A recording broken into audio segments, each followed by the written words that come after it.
subscribe, like the video, and, if possible, join Patreon. But if you don't have much money, you can support the channel by watching the novels on euroaudiobooks.com. Remember that you can participate in the polls so that your favorite novel gets published for free. Ashborn to her wife and other people in the room, but he saw them looking down. Vari, Byron, and Priscilla, being better mages than Blaine, could feel pressure emitted by Ashborn better. Ashborn lay when Blaine finished introducing after Big Stop, and just sighed from seeing this scene. "Mr. Ashborn, any special reason for your appearance?" Blaine asked Ashborn, which nodded in confirmation. "Blaine, arrange a private room. I want to talk. Also, take this blonde mage with you," Ashborn stated. Addressing the king of Sapin like this at least made it clear that Blaine and Ashborn were already acquainted. "Oh, nothing is to arrange. There is a room with an isolation charm on it," said Blaine and pointed at some door in the room. Ashborn just walked towards the room. Blaine also got up and followed Ashborn.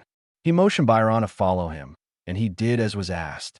They entered an isolated room and found 2 seats quickly. Ashborn and Blaine sat in front of each other, while Byron stood beside Blaine. "Byron Wykes, am I wrong?" Ashborn addressed Byron, who looked up at him and just nodded. "I have a question for you. What would you do if your relative is killed?" Ashborn asked Byron and stared right into his eyes. Byron also looked at the soul-piercing gaze for a few seconds in fear. Later, he just looked down again and stuttered. "I will avenge," Byron stuttered, and this was enough for Ashborn to hear. "I heard what I wanted," said Ashborn, and stood up. "In case, I would do the same. So, I'm satisfied with your answer for now. Unlike your relatives, you don't seem like someone who needs to use their names for protection, so you're given a second chance. Keep in mind that if you touch my family, I will wipe out the whole house of Wykes." Ashborn's voice rang out.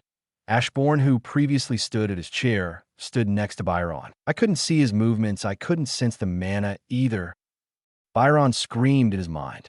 In the next moment, Ashborn disappeared from the place, completely without a trace.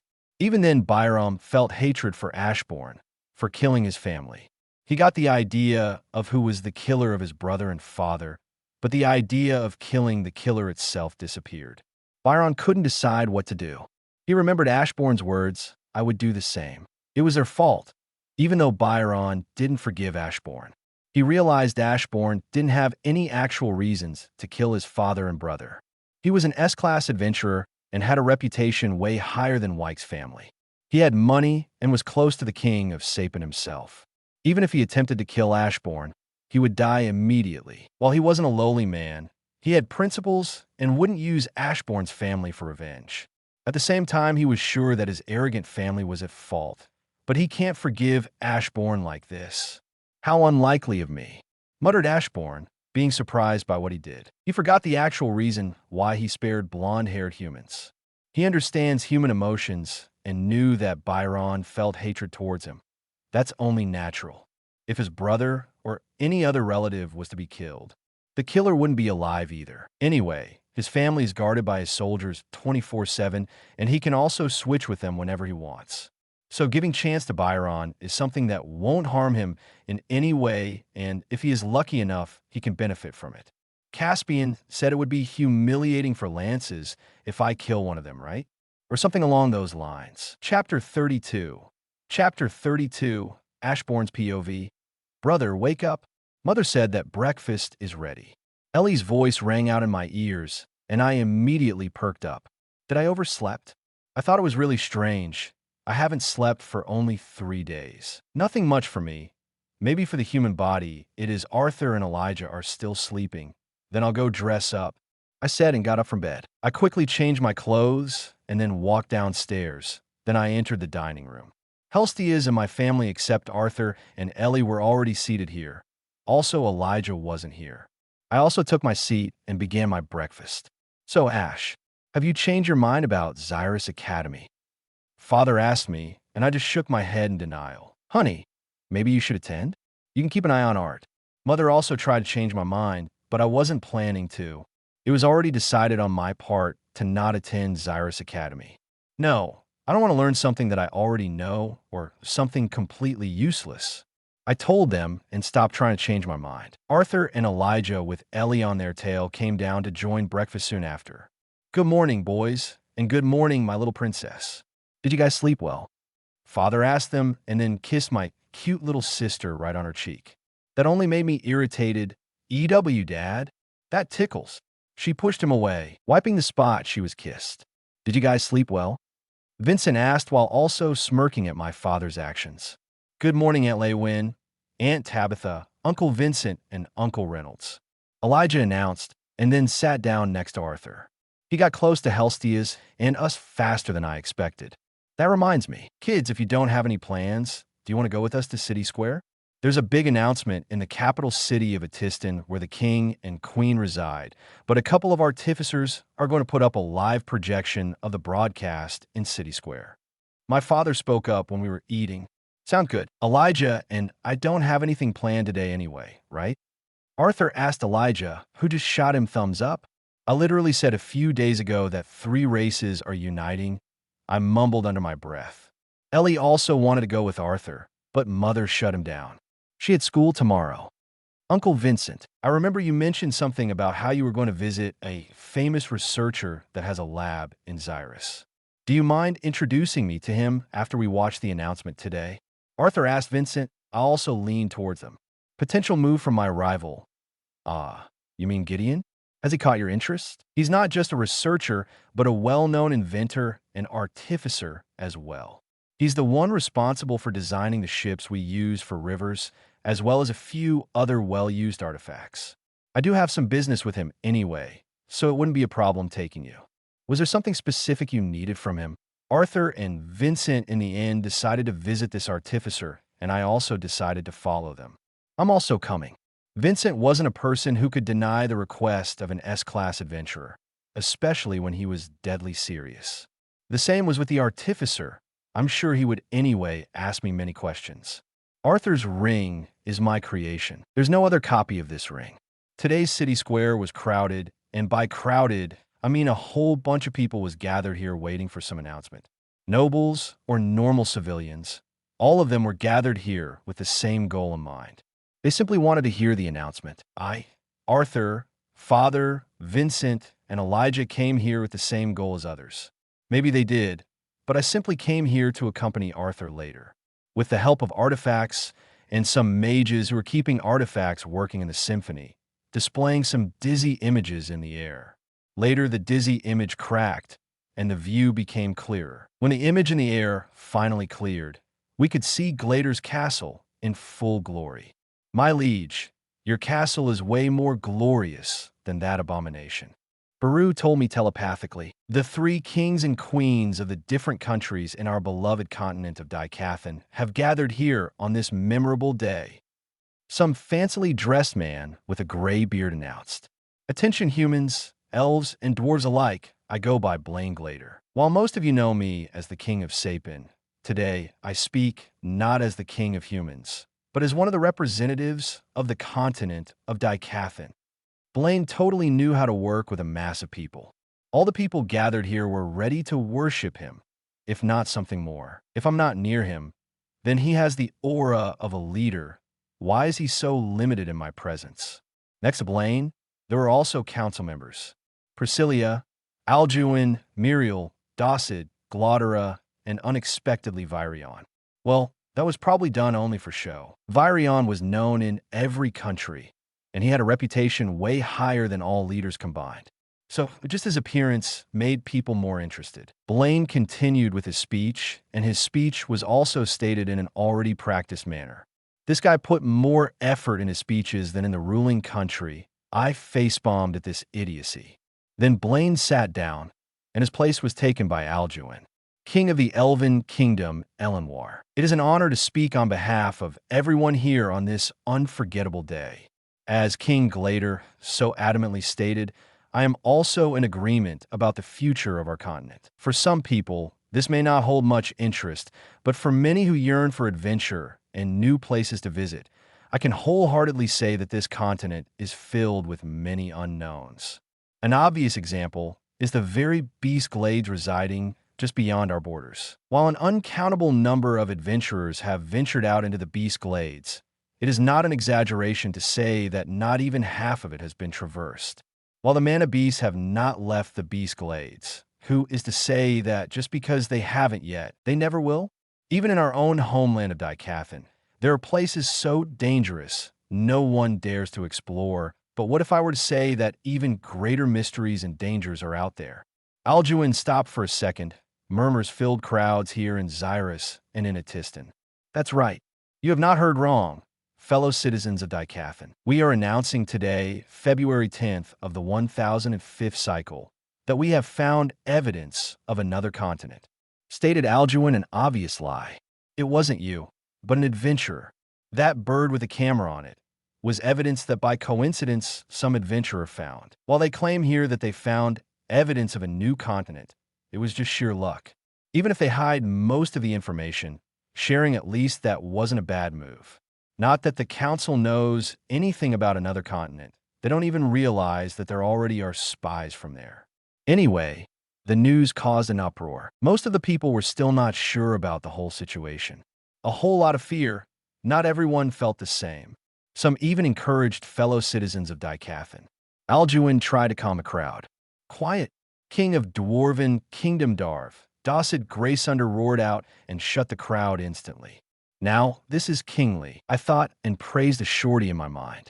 As Alduin said, we don't know much.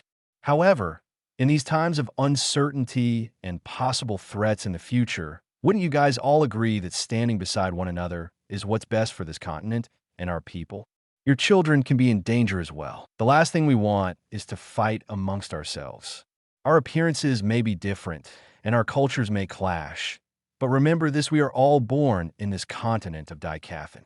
I for one am proud of that, and hope that future generations will feel the same way. What about you? His speech made people feel confident in their leaders. Some of them started clapping, and this spread across other people. Soon most of the crowd was clapping.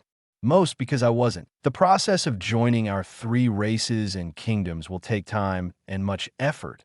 But today, we will be anointing 6 individuals that we, the 3 kings and queens, believe to be the most courageous, tactful, smart, and powerful. And if some of them don't believe us, then I will tell you that those individuals are approved by the S-Class adventurer himself. The short king shouted on top of his lungs. I see I don't remember anything. I put my hand on my chin and try to remember when I actually approve of anyone. My liege, you promised support to Blaine Glader in some matters. A few years ago, to be exact. Baru reminded me. I remember this, but I don't remember that I will approve of someone. My support in a few matters is completely different from me approving someone. While I was lost in my thoughts, 6 individuals entered the podium. 2 humans, 2 elves, and 2 dwarves. They will be protecting this continent from dangers in beast glades. Beast glades will be blocked from the military itself. Why so many lies? It can backfire at you later, I wondered. This wasn't a professional way to rule the country. At the current predicament, this might help a little, but later? What if people will learn that those 6 lances are actually useless against soldiers of different continents? Not completely, but an overwhelming count of their soldiers will completely annihilate Dicathan in a matter of months. Even before this happens, people will lose trust. Lastly, while the title of being one of the 6 lances may be prestigious and comparable to even ourselves as kings and queens, this title also brings upon a great burden and danger. Children of the new generation that seek to become the future protectors of this continent strive to be one of the 6 lances. Grow strong and noble, as not even the heavens are the limit. King Glader finished, and the artifact stopped translation. I'm disappointed. I haven't listened to a few council meetings, and there is already such a mess. Fine, I'll do it myself. Double release, because I wanted. Besides, I don't like mobile games, so that was a better way to pass time. Chapter 33. Chapter 33. Ashborn's POV. Let's get going already. I told a group of men. Isn't it exciting? 6 strongest mages on the whole Dicathan. Elijah started fanboying over lances. And you also live with an S-Class adventurer under the same roof. Joked Arthur, making everyone except me laugh. So right now you're going to some artificer, right? Father asked when we approached the carriage. Arthur and Vincent just nodded to him. I have a few things to do, so I'll meet you home. Don't cause too much trouble." With this said, Father stepped into the carriage and soon left. After Father's carriage left our sight, Vincent stopped the public carriage, and we also stepped into it. "Please take us to Gideon's facility." Vincent told our destination to the driver, who moved the carriage, and after about 30 minutes of driving, we could see elixirs and artifact shops. Arthur and Elijah were both staring out the window, looking at every shop that we passed by. This is the part of the city where most of the artificers gather. There are a lot of gadgets and aids for mages if you want to check it out later. Vincent told us. Obviously, it was meant for 2 other boys. Vincent's words took Liju's interest, and he requested to stop at some shop. He wanted to look around and maybe even buy something. We didn't stop him and let him go. Arthur even made Sylvie follow Elijah. An hour later, we saw a wide, single-story building. Buildings similar to this were rarely seen in clustered cities such as Xyrus. "We are here," the driver announced as we got out of the carriage and made our way towards the front door of this fairly large building. Vincent knocked on the door, and some man dressed as a butler opened it. "Greetings. Master Gideon isn't Ava." "Ah, hello, Master Vincent. Please come in." He greeted us and later motioned us to step inside. To say that building from inside was awful is an understatement. Everything here actually stinks, smells of a lot of chemicals, and unwashed clothes that were thrown around made this place look like a trash site, more than a workplace of the artificer. Judging from the actions of the butler, it seems that this artificer is antisocial and doesn't interact with unimportant people. "Himes, I've told you not to let Ennio." "Oh, it's you, Vincent. I see you've come to bother me again." From the corner of the room, we heard the voice of some man. When I looked at the person, I saw a skeleton. The man had pale skin. His long hair seemed to be struck by lightning, and there were dark bags under his eyes. Even his clothing was dirty as the room itself. "Haha, as welcoming as ever, Gideon," laughed Vincent awkwardly and gave his acquaintance a smile and handshake. Small talk between elders took not much time. They discussed things that were already mentioned in the announcement, but Gideon still slipped some information. Arthur used this chance, and without saying anything took large parchment.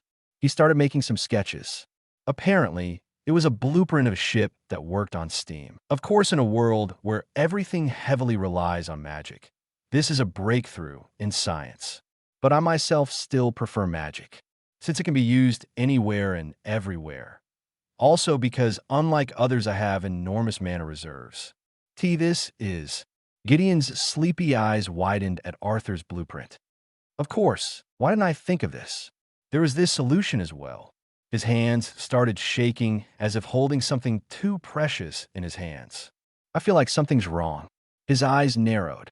Of course, Arthur left out things so Gideon couldn't just copy them without payment.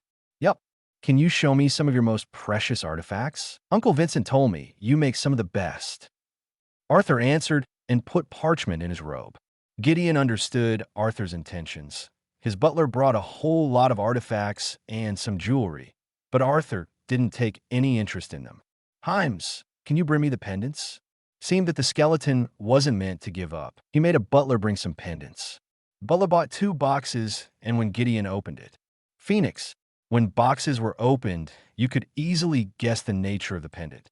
For humans, Phoenix is a symbol of life. But to me, it's just a beast that can preserve life. I got a slight idea why Arthur got interested in them. Those were made for the royal family. I was left out of the conversation, so I asked Gideon questions again. "Yes, wait, there was another brat all along? This one seems older." I could see Arthur's eyes twitching. "We are twins. Anyway, Arthur, you can take them.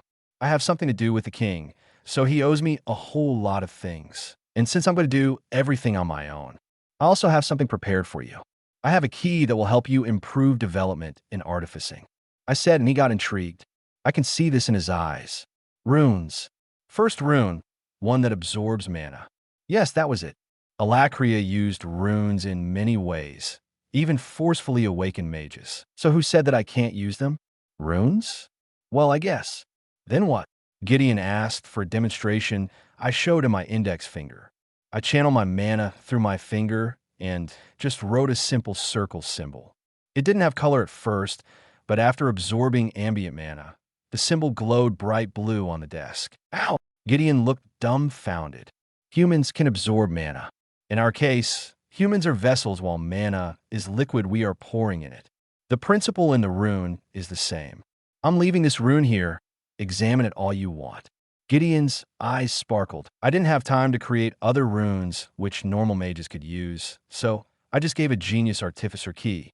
Later, he will most likely discover how to create runes. The next step was to visit the council. They are doing so-called secret operations behind the backs of citizens. But in reality, even Arthur learned about them from some artificer. Cautiousness was always an option when you know that different continents can spy on you, without you noticing anything.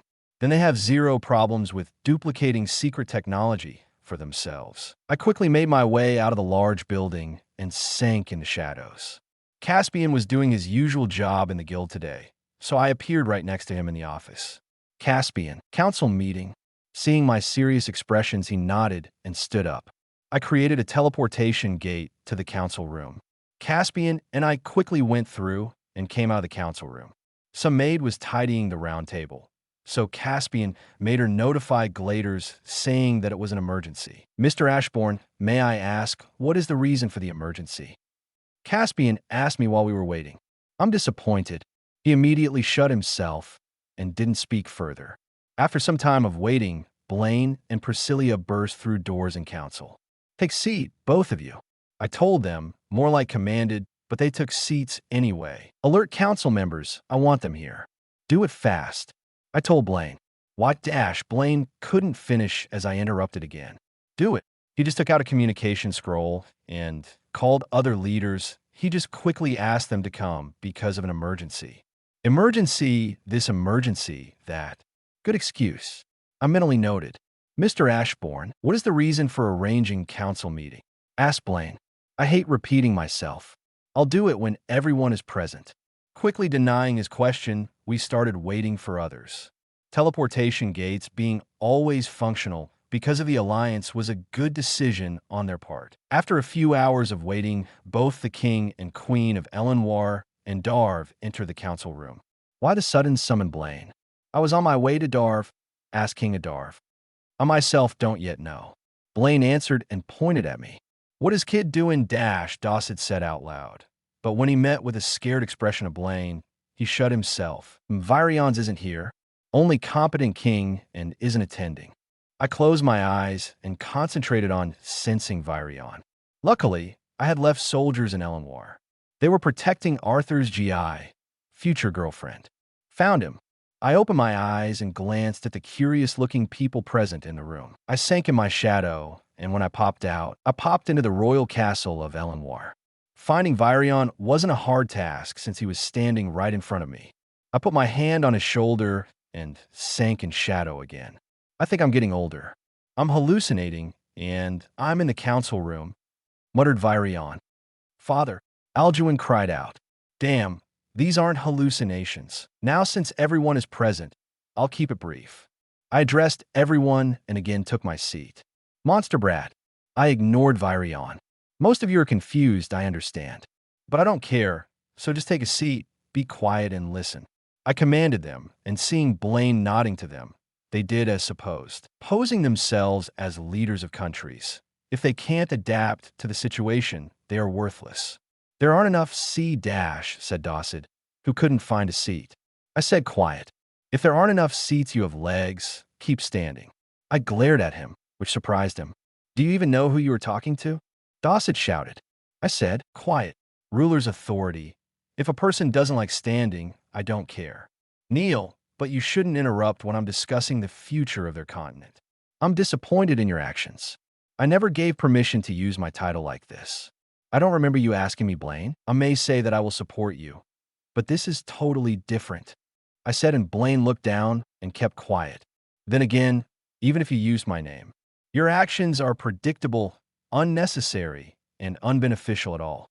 You tasked Artificer Gideon to build new types of ships that can sail across oceans for a long time. And you should understand, this information was lured out by my brother from Artificer Gideon. What are you going to do next? Don't tell me you will just send out these ships and see like that. You already knew that another continent was developed enough to produce artifacts that are far beyond the capabilities of any artificer in Dicathan could replicate. I talked to them as if I was a teacher. And what are your 6 lances doing? I asked. They're all stationed in one place waiting for orders, answered Alduin. Even Virion sighed from disappointment. 6 strongest mages of Dicathan are without any missions. While I understand that beast glades are blocked, this doesn't mean they don't have any job. There are quite a lot of rats in Xyrus, and maybe even in other cities. I hinted to them, and Virion already understood the meaning. So, they're already here, said Virion, so everyone could hear. They're already here without any of you even realizing. They're probably plotting something and building their foundations here. So now, do you think that lances shouldn't have missions? I will also warn you, the saddest part in betrayals is that it never comes from your enemies. I shot a quick glance at Dossid, who was still standing. I had quite an experience when it came to betrayals. Maybe this is the reason why I was doing everything alone. Since bringing up the topic of spies, Dossid's heartbeat was abnormally high. It was clear that he feared something. Yudo, keep an eye on him. If necessary, kill. I telepathically told my soldier. It shall be done, my king. Yudo replied, and went into Shorty's shadow. Caspian, make lances command gendarmerie branches in major cities. Also, cancel every activity in beast glades. Don't make hasty decisions, and be careful. Because if you have my support, doesn't mean that I will take any actions that I didn't sign for. And like this, I teleported away from the council room. Chapter 34. Chapter 30, for the ballroom inside, Helstia Manor was lavishly decorated. Eye-catching golden balloons hanging on almost invisible strings. Some people would think they were floating, but in reality, they weren't. While they asked me to bring some balloons, I decided to create them myself. They look good. Wasn't that what they wanted? I asked myself. Other decorations weren't my doing. Overall, everything looked fine. Mother and father liked it. Then there were tables with light snacks and drinks. While I was really interested in why there were so many people coming to Ellie's birthday party, our parents welcomed them with open hands. Ash, honey, aren't you going to change into something more formal? The voice of my mother interrupted my thoughts. I was wearing my usual clothes. I clearly wasn't a person who cared about formalities. So why would I wear something uncomfortable for me? Why? I asked straight. Many people are coming, even some nobles. It's only appropriate to wear formally. Don't tell me you haven't prepared. My mother's face quickly turned into a frightened one in the end. No, change quickly then. She pushed me in the direction of my room. I didn't want to make my mother worry about anything more, so I decided to get that formal costume. I had zero ideas what I should wear, so I looked around and saw what others were wearing. I observed every little detail to create them later on in my costume. Arthur was dressed in black formal clothes, without much decoration. Easy to copy and looks formal, the best option for me. I walk upstairs, enter my room, and directly reform my current clothes into the same Arthur was wearing. That looks just like Arthur. I nodded at myself in the mirror and left my room. When I walked down the stairs, I heard Arthur-like laughter, so I turned to Arthur. I met Arthur's eyes, but he is the next second turned and welcomed new guests with a warm smile. He was definitely holding his laughter. I'll show you later today, Arthur. It should be soon when Ellie will finally know about this party. It was decided that we will throw a party secretly from her. Without my intervention, they did a great job setting up all of this. Even Gideon was attending the party. What is he doing here? Did Vincent invite him? He didn't seem like a person who liked crowds, so maybe he had different reasons? My different ideas were stopped when Gideon approached Arthur. So he was here for other inventions? He isn't coming to me, huh? Maybe he couldn't crack my idea behind the rune and gave up on it? Then there was Elijah, who was striking conversations with a lot of girls. They somehow managed to always leave him with polite excuses, making Elijah sad. He is strong-willed. Despite a lot of attempts, all of them being failures, he still continued talking to other girls. Dude, they're just not into you. Everyone, please get ready. Lady Alice and Eleanor are both on their way here. Maid announced and signaled people to turn off the lights. Mama, I thought we were going to go out for dinner. Where are we? Surprise. Indeed surprise. A synchronized chorus of voices startled Ellie before her expression turned into joyful. Her eyes were wide and her cheeks were burning red. That does put a smile on my face. Not everyone might notice, but actually, the ends of my lips twitched upward. You have a wonderful little sister, Mr. Ashborn. Caspian appeared with his usual smile. Here was a guest that I invited to this party. He was the only one I interacted with often. Also, he needs to rest someday. This day will serve as a rest day. Indeed, I answered and took one drink for me and Caspian. Even if we have immunity to alcohol, it doesn't mean that we can't enjoy its taste. Thank you. He accepted the drink and sipped a little. Caspian, a lot of people know you here, don't they? Even my father. I asked him when I noticed all the glances that I and Caspian received from people gathered here. I don't like bragging, but the position of guild leader makes you already popular among adventurers. He answered, enjoy the evening, Caspian. Quite some people want to talk with you. With these words, I left Caspian there and went to take another spot, but, young man, isn't that alcohol? I turned to the voice and saw my mother. How did she get here without me noticing? But mainly, what is with her look? She wasn't looking at me. She was looking at the drink I held in my hands. It's to celebrate Ellie's birthday. Father said it was important to make toast. I found a good excuse to use. Mother won't suspect me of anything. She knows father is someone who can say such things. Only this one, no more. Also, your costume is good, just like art. I picked it up for him, but you bought it yourself. Impressive. No, mother, I just copied it. Just after this, waiters started walking around, arranging platters and cups. Ahem. Before the party officially begins, I would like to thank you on behalf of my precious daughter for coming here tonight, Father stated, while also creating a melodic chime of glass with a spoon. I looked at Ellie, who was blushing from embarrassment, while her friends were giggling, making Ellie even more flustered. Please start the music. Father signaled 5 musicians who soon came out with different kinds of instruments. I wasn't interested in music, but I recognized instruments from my past experience in my successor's world. It would bring great joy to see my beloved son and daughter have the first dance. Disaster. This is what would bring Father's words. Of course, it would if I wasn't prepared. I'm pretty sure Arthur also knows how to dance. My mother, meanwhile, looked panicked, and I wasn't surprised. Both mother and father didn't give us any dancing lessons. Ellie looked petrified in horror of being embarrassed in front of her friends. But Arthur, fortunately, took a confident step forward and offered his hand to Ellie, so inviting on dance. Will you honor me with your hand for a dance? Arthur bowed and asked. Various girls squealed and giggled at this scene. Ellie still looked worried, but accepted Arthur's offer anyway. Music became clearer. People stopped making any sounds. Everyone was in anticipation of dance between siblings. And so it began. They circled around the dance floor. Ellie's dress gracefully fluttered, each of their steps in the symphony. Arthur was calm and composed, while Ellie's previously petrified expression shifted in excitement. They continued dancing like this, and while they were dancing, did she get shy for all those years, or what happened?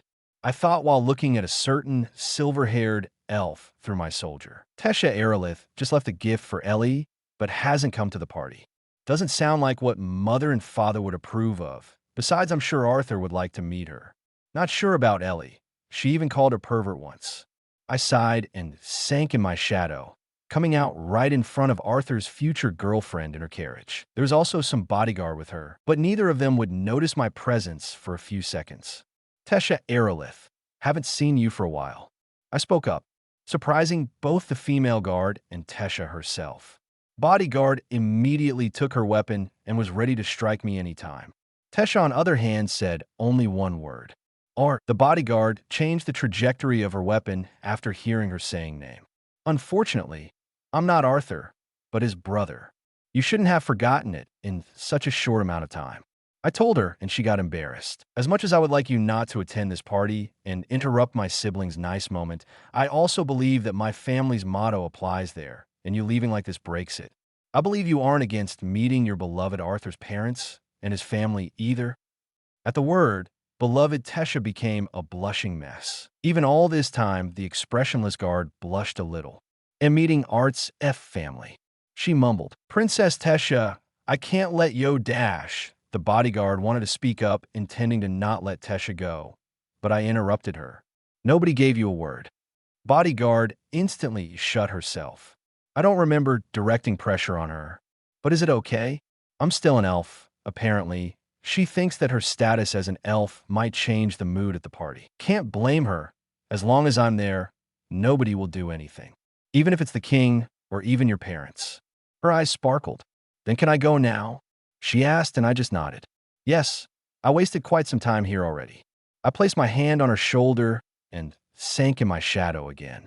This time I popped out in front of Helstia Manor. Since the sudden appearance of the elven princess might startle guests, I decided to teleport here. This is the place, I said and motioned her to follow me, while also ignoring her shocked expression from my previous action. She looked extremely shy and nervous at this moment when we approached the door. Absolutely the opposite of the impression I had on her before. We went inside Helstia Manor from the front doors, and Arthur and Ellie just finished their dance right at this moment. People were clapping loudly, so nobody could really notice us. Until it would be also right for my second son to dance. Everybody agrees, right? So where is my Ashy hiding? What father said made me realize it was a bad idea to take this girl with me. I should get out of Oh, there he is with his dancing partner, I suppose. Exclaimed father, making everyone turn to me and Tesha. He is with an elf, someone in the crowd said out loud. I glared at that person, making him shut. Arthur widened his eyes when he saw Tesha. If only Arthur was a little taller than he is now, I would switch places with him without anyone noticing us. Why are you standing there? Come on, buddy. Do as I taught you. Father, you haven't taught me anything for my entire life. So let's get this over quickly. You against it. Eyed Tesha, who looked disappointed for not dancing with Arthur. So was I. But Tesha just nodded. I offered her hand, and she took it. Not ship. I repeat, this is not ship. You dance rather well, said Arthur as he approached me. Yes, I danced with her future girlfriend. You should be jealous. Either way, I did dance, and great for someone who only observed. Are you jealous? I asked him, and his cheeks flushed crimson. No, he denied right after I asked, avoiding my gaze. You are jealous. I was certain he was jealous. Anyway, you might dance with her now. Party's still going. Look here, she is playing with Ellie. I pointed at a small group of girls on the dance floor. Tesha managed to quickly get along with Ellie's friends. Nobody recognized the princess of Elenoir in her, so I and Arthur didn't have to worry much. Don't you think it's strange for an elf to be here? For you to say this, well, I decided it was supposed to be so, you think what you want. You don't have to worry about me stealing your future girlfriend. Again, Arthur blushed. Do you really think it's normal for me? You know what I mean. His complicated sound made me turn to him and look into his eyes. Arthur Lewin, my twin brother. What do you mean me? Oh, I suppose you mean that we are still underage. Then you shall wait and see for later.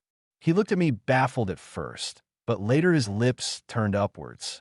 Sometimes you really are just like a kid, getting over things quicker.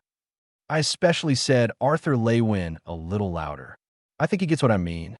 Thank you, he muttered, and just left to his future girlfriend. I looked back from the balcony. I like the current scenery. There's a party where everyone is joyful. There's a beautiful night sky with countless stars. If this isn't enough for people, then what? Too many useless thoughts. Shaking my head, I went back to the party. Chapter 35. Chapter 35, Ashborn's POV. Soon the party came to an end when the bell rang at midnight, officially making it Ellie's birthday. After more dancing and drinking, guests started leaving, allowing maids to start cleaning. Mother and father both gave Ellie beautiful hair ties with some ornaments as presents.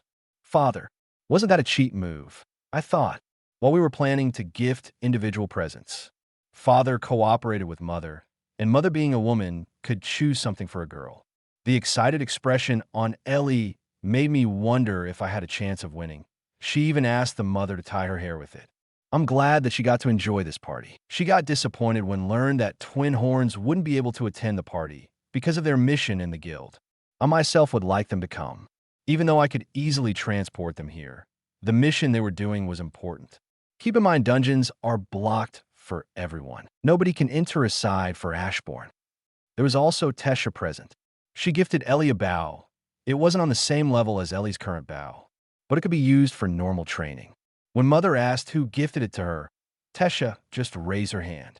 It was me. With an awkward laugh, Tesha answered. Surprisingly, Ellie hugged and thanked Tesha, startling her. Now is time for Arthur's present. Seeing wrapped boxes in Arthur's hands, Ellie's eyes shone brightly. Happy birthday, little sister. Arthur handed one box to Ellie and the second to Mother. Ellie, without wasting time, opened the box immediately. What she saw was a necklace with a golden chain and a light pink gem attached to it with the symbol of the phoenix. Mother's reaction was even stronger than Ellie's.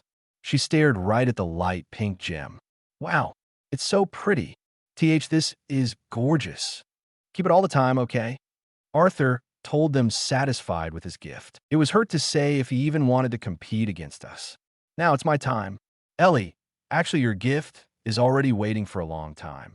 Go to your room and see. This was a little moment of surprise for Ellie. Her curiosity didn't allow her to stay here anymore. She took off and ran to her room. What are you gifting her? Both Father and Arthur asked me. I just kept silent and waited for the right moment. Kaya. We heard Ellie's cute scream. Everyone looked at me before running upstairs to see what's going on. The door in her room was open, so everyone entered it. Kia. So cute. Everyone sighed in relief when they saw that Ellie wasn't hurt. Wait, was she holding in hands? Arthur asked. He couldn't see anything because of darkness. It's a puppy, I said while my mother seemed relieved. Father and Arthur were both glaring at me, as if saying, that's cheating, dude. Brother, is that puppy for me? Asked Ellie, and when I nodded to her, others realized.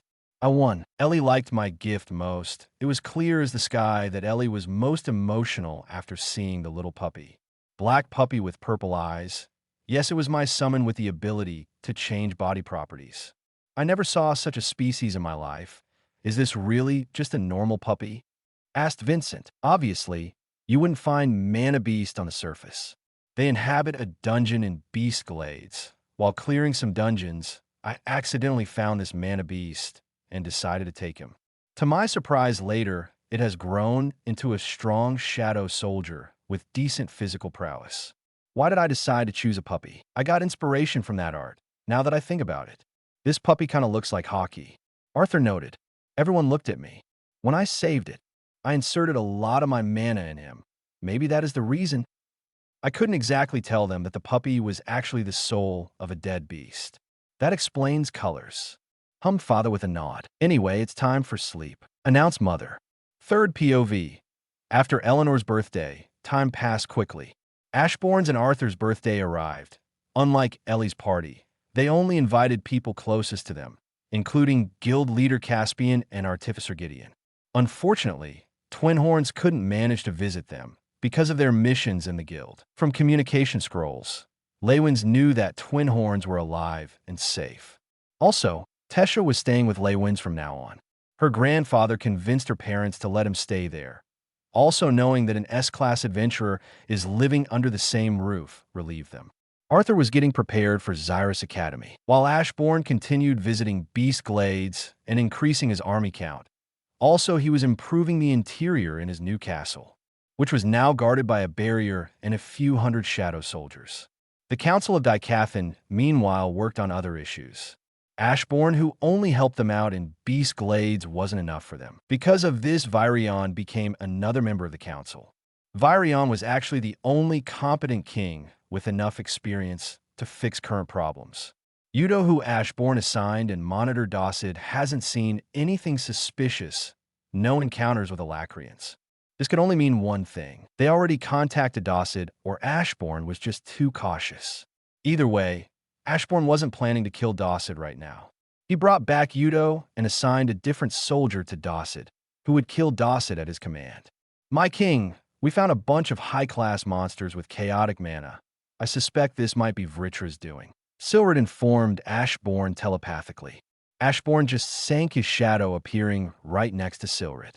He walked forward and observed corpses. They mutated a few hours ago. HM, what's this? Ashborn sensed something being alive. Silred, did you leave anything alive? Ashborn asked his loyal soldier, who just shook his head in denial. Some beast is pretending to be dead, but actually is alive. Ashborn said out loud for that beast to hear. That was very rude. I'm not some mindless beast. The voice of some woman interrupted Ashborn. You have mana of a beast. Not entirely, but it's certainly like mana beasts. Ashborn said, and moved towards a new voice. You know where exactly am I? That's impressive for a human. Voice was surprised and emerged from the darkness. Silrit narrowed his eyes at the newly emerged figure. The figure had obsidian-colored horns that glowed in the darkness. Her pearl-colored hair swayed around, while her dark eyes were directly locked on Silrit. Now that I think about it, your mana is similar to Silrit and Yudo before I summon them. Ashborn's sentence shocked the woman, but she regained her composure quickly. So, it was you who killed my loyal retainer? The woman suddenly asked. They were the first one to attack. I responded in the same manner. Should I expect the same from you? Ashborn answered with the question, at which the woman shook her head. You are certainly powerful enough to make Azura fear. Whole Alakria was on their toes after what happened. I don't plan on suicide yet. Woman answered, what makes you think that you will leave this place alive? Ashborn asked again. The woman tensed up. She tried to create a teleportation gate and get out there, but it got quickly dispelled. Remember how the chairman died? See, yes, exactly that barrier. Ashborn didn't even take woman seriously. In the physical aspect, without any usage of mana, woman had a big advantage, but she, of course, wasn't going to rush in battle without any information. The woman started releasing a mist, almost like what Silrit did when he fought against Ashborn. Mist easily reached Ashborn, and he just casually inhaled it. Ashborn coughed a little after exhaling, and black smoke came out from his mouth. It can also explode? If I hadn't protected myself with mana, I would have many things to regenerate, including my lungs. Noted Ashborn. This shocked the woman even more because her spell of Cursed Mist didn't do any visible damage to Ashborn. Cursed Mist is actually a technique that can detonate after someone inhales it. Are you even human? The woman asked Ashborn. Pretty much. Ashborn answered shortly. He didn't like talking in battle, but getting more information wouldn't be harmful to him. What is your name? Ashborn asked, but instead of the woman, Silrit did. Her name is Ceres. She is a Vritra-blooded Alacrian. She also has the position of Scythe and directly works under a groan of Vritra. Woman, now already Ceres glanced at Silrit. Silrit, if this is really you, did you betray me? Or is this person manipulating you? Ceres asked, and Silrit just shook his head. My king reopened my eyes in the darkness. It's the greatest honor for me to serve him. I will not tolerate such words towards my king. Silrit prepared to attack Ceres with his sword, but got stopped by his king, who said next thing. I can keep you alive, only with one condition. Why? You aren't a person who will let the enemy live. Ceres asked, deciding to play a mind game with Ashborn. I already know that both sides and retainers are stationed on the last two relic tombs. You, on the other hand, are still here. I highly doubt that Vritras are still going with the old plan of mutating beasts here. So I will ask you a question now. Why are you here? Ashborn returned the question. Why should I tell you? In any case, you will answer me, but you won't be alive if you won't answer now. Ceres didn't have any other choice now. It was a do-or-die situation. I was doing my own investigation. The short answer from Ceres wasn't what Ashborn wanted. If that's it, I might as well get answers out of you by force. Ashborn's deep voice made Ceres shiver. Ceres remained silent, still being silent. It might be better for you to reveal most of your information now, than later reveal everything. Why aren't you answering? Ashborn deliberately increased pressure on Ceres. Ashborn narrowed his eyes at Ceres. She was still not answering, as if already accepting her fate. I said, didn't I? I will keep you alive on one condition, said Ashborn, breaking the tension in sealed space. You'll give me information about those Azuras and Vritras. If you will do this, I will keep you alive. Ceres looked up to Ashborn. Silrit will be in your shadow. This way I can keep an eye on you. If you try to leak information about me to Vritras, I will kill you. Understand? Ashborn asked without even waiting for answers, as if already knowing it. After some time of silence from Ceres, an answer rang out in his ears. I understand. Again, Ceres answered shortly. Ashborn, satisfied with the answer, removed the barrier and retracted all mana he was leaking. He didn't kill Ceres for a very simple reason. Acquiring a spy which is highly positioned in Alakria is useful. Killing her and summoning will definitely change her appearance, so this was no go. But Ashborn in the end did come out with a lot of benefits. He can gather information, and if Ceres decides to betray him, Silrit can kill her or call for me. And so Ashborn accidentally also gained a big influence on Alacria itself too. Chapter 36. Chapter 36, Ceres's POV death. The aura around this person gave off the feeling of death. I never felt anything like this before in my life. Even Agrona himself didn't have such terrifying pressure. But this wasn't all. Silrit, my loyal retainer who I was sure of being dead, is standing right behind him without any hints of emotions about seeing me. I remember him mentioning something about summoning. Is he an Azura who could manipulate souls? But no, he said he was human. Why would he lie in this situation? No, he wouldn't. He is human. When he asked me for so-called cooperation, I was reluctant. I'm seeing this person only once? How can I trust somebody like him? When he said it a second time that he would let me live on one condition, if the angel of death itself materialized behind me and held its scythe-sharp edge right at my neck. If I disagreed with him, I would certainly be dead. And then the most unexpected thing happened. He assigned Silrit to me, saying that he will stay in my shadow. I thought he meant this rhetorically, but no, he meant it literally. Silrit sank in my shadow, as if he wasn't there before. His presence disappeared completely. I tried to sense him. The only thing I could sense was nothing. Kadale mentioned that there were countless enemies, and that was the reason for retainers' deaths. I can't see any army.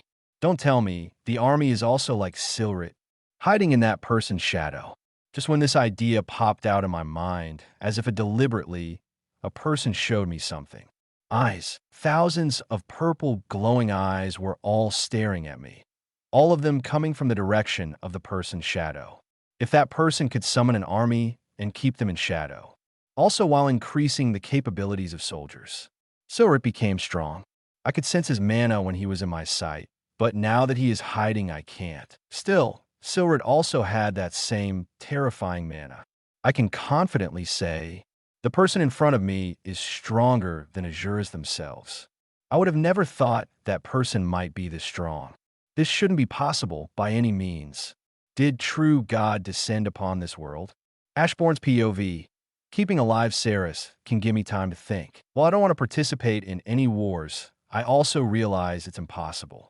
My idea of true peace doesn't apply in reality, but in dreams. She can give me detailed information about Alacria and its progress, lessening my involvement in everything. Dicathin didn't have chances against Alacria. I changed it now, so Dicathin's chances went up high enough to hold its ground against Alacria. Knowledge about your enemy can be the biggest advantage in battle. While humans are limited against strong enemies such as scythes, they now have Ceres as support. In critical situations, even me.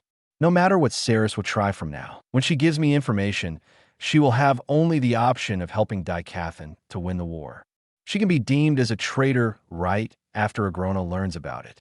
Scythe or retainer, you gave information to your enemy, who can bring chaos in Alacria. But if she won't give me information, she will die either way. My liege, you are going to be late.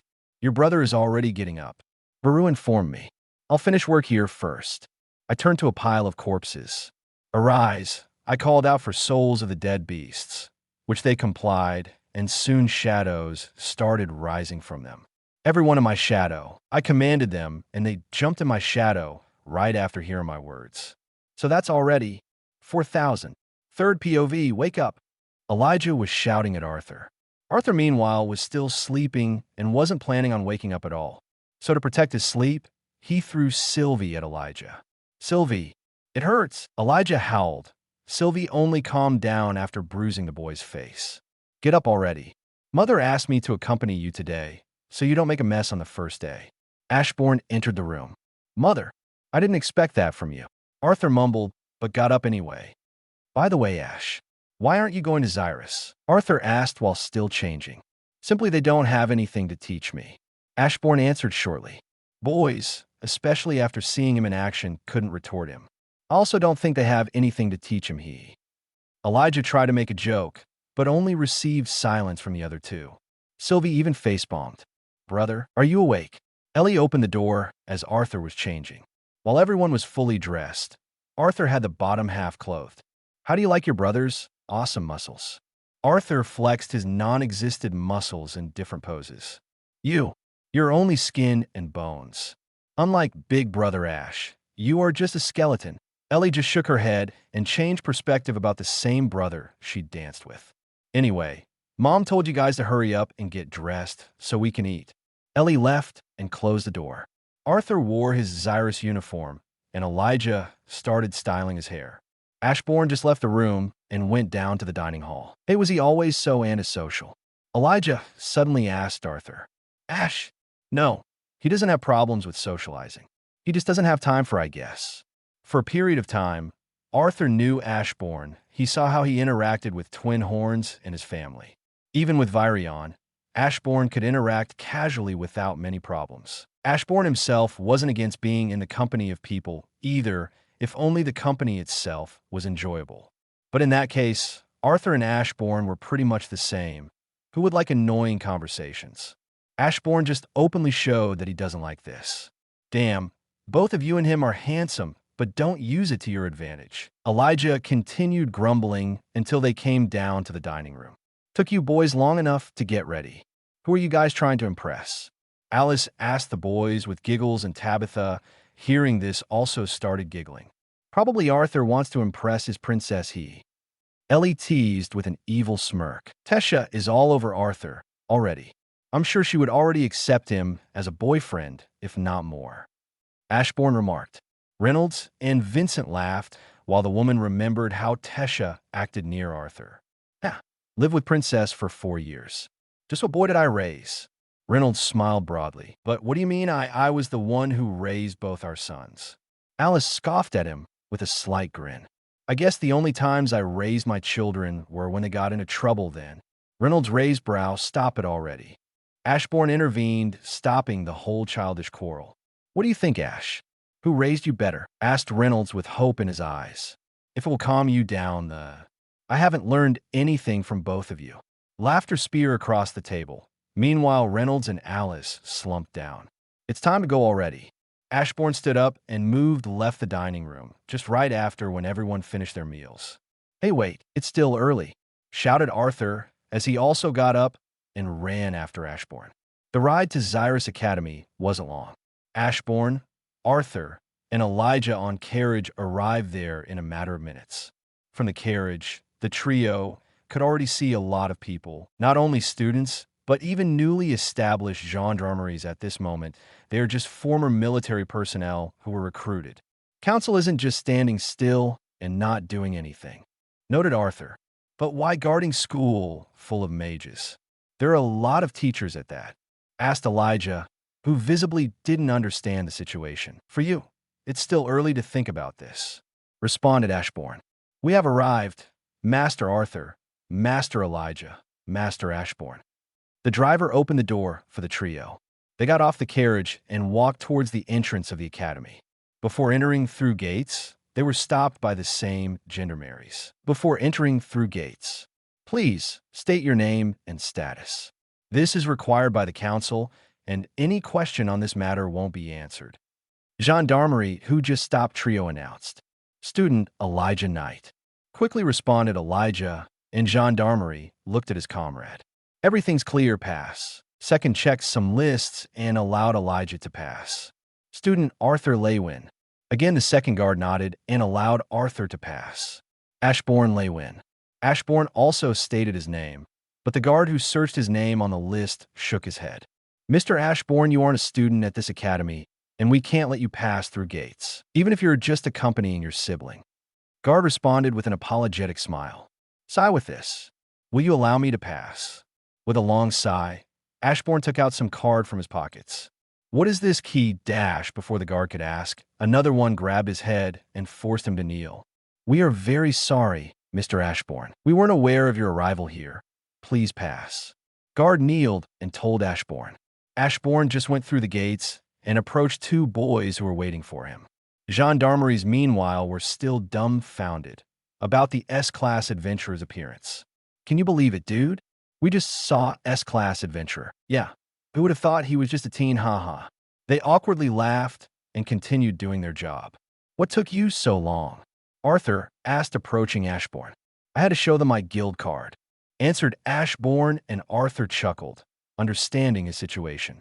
Trio then went through another entrance of the school building this time. After Elijah and Arthur got checked by some woman if they were really students, they entered a big auditorium with a crowd of new students sitting everywhere.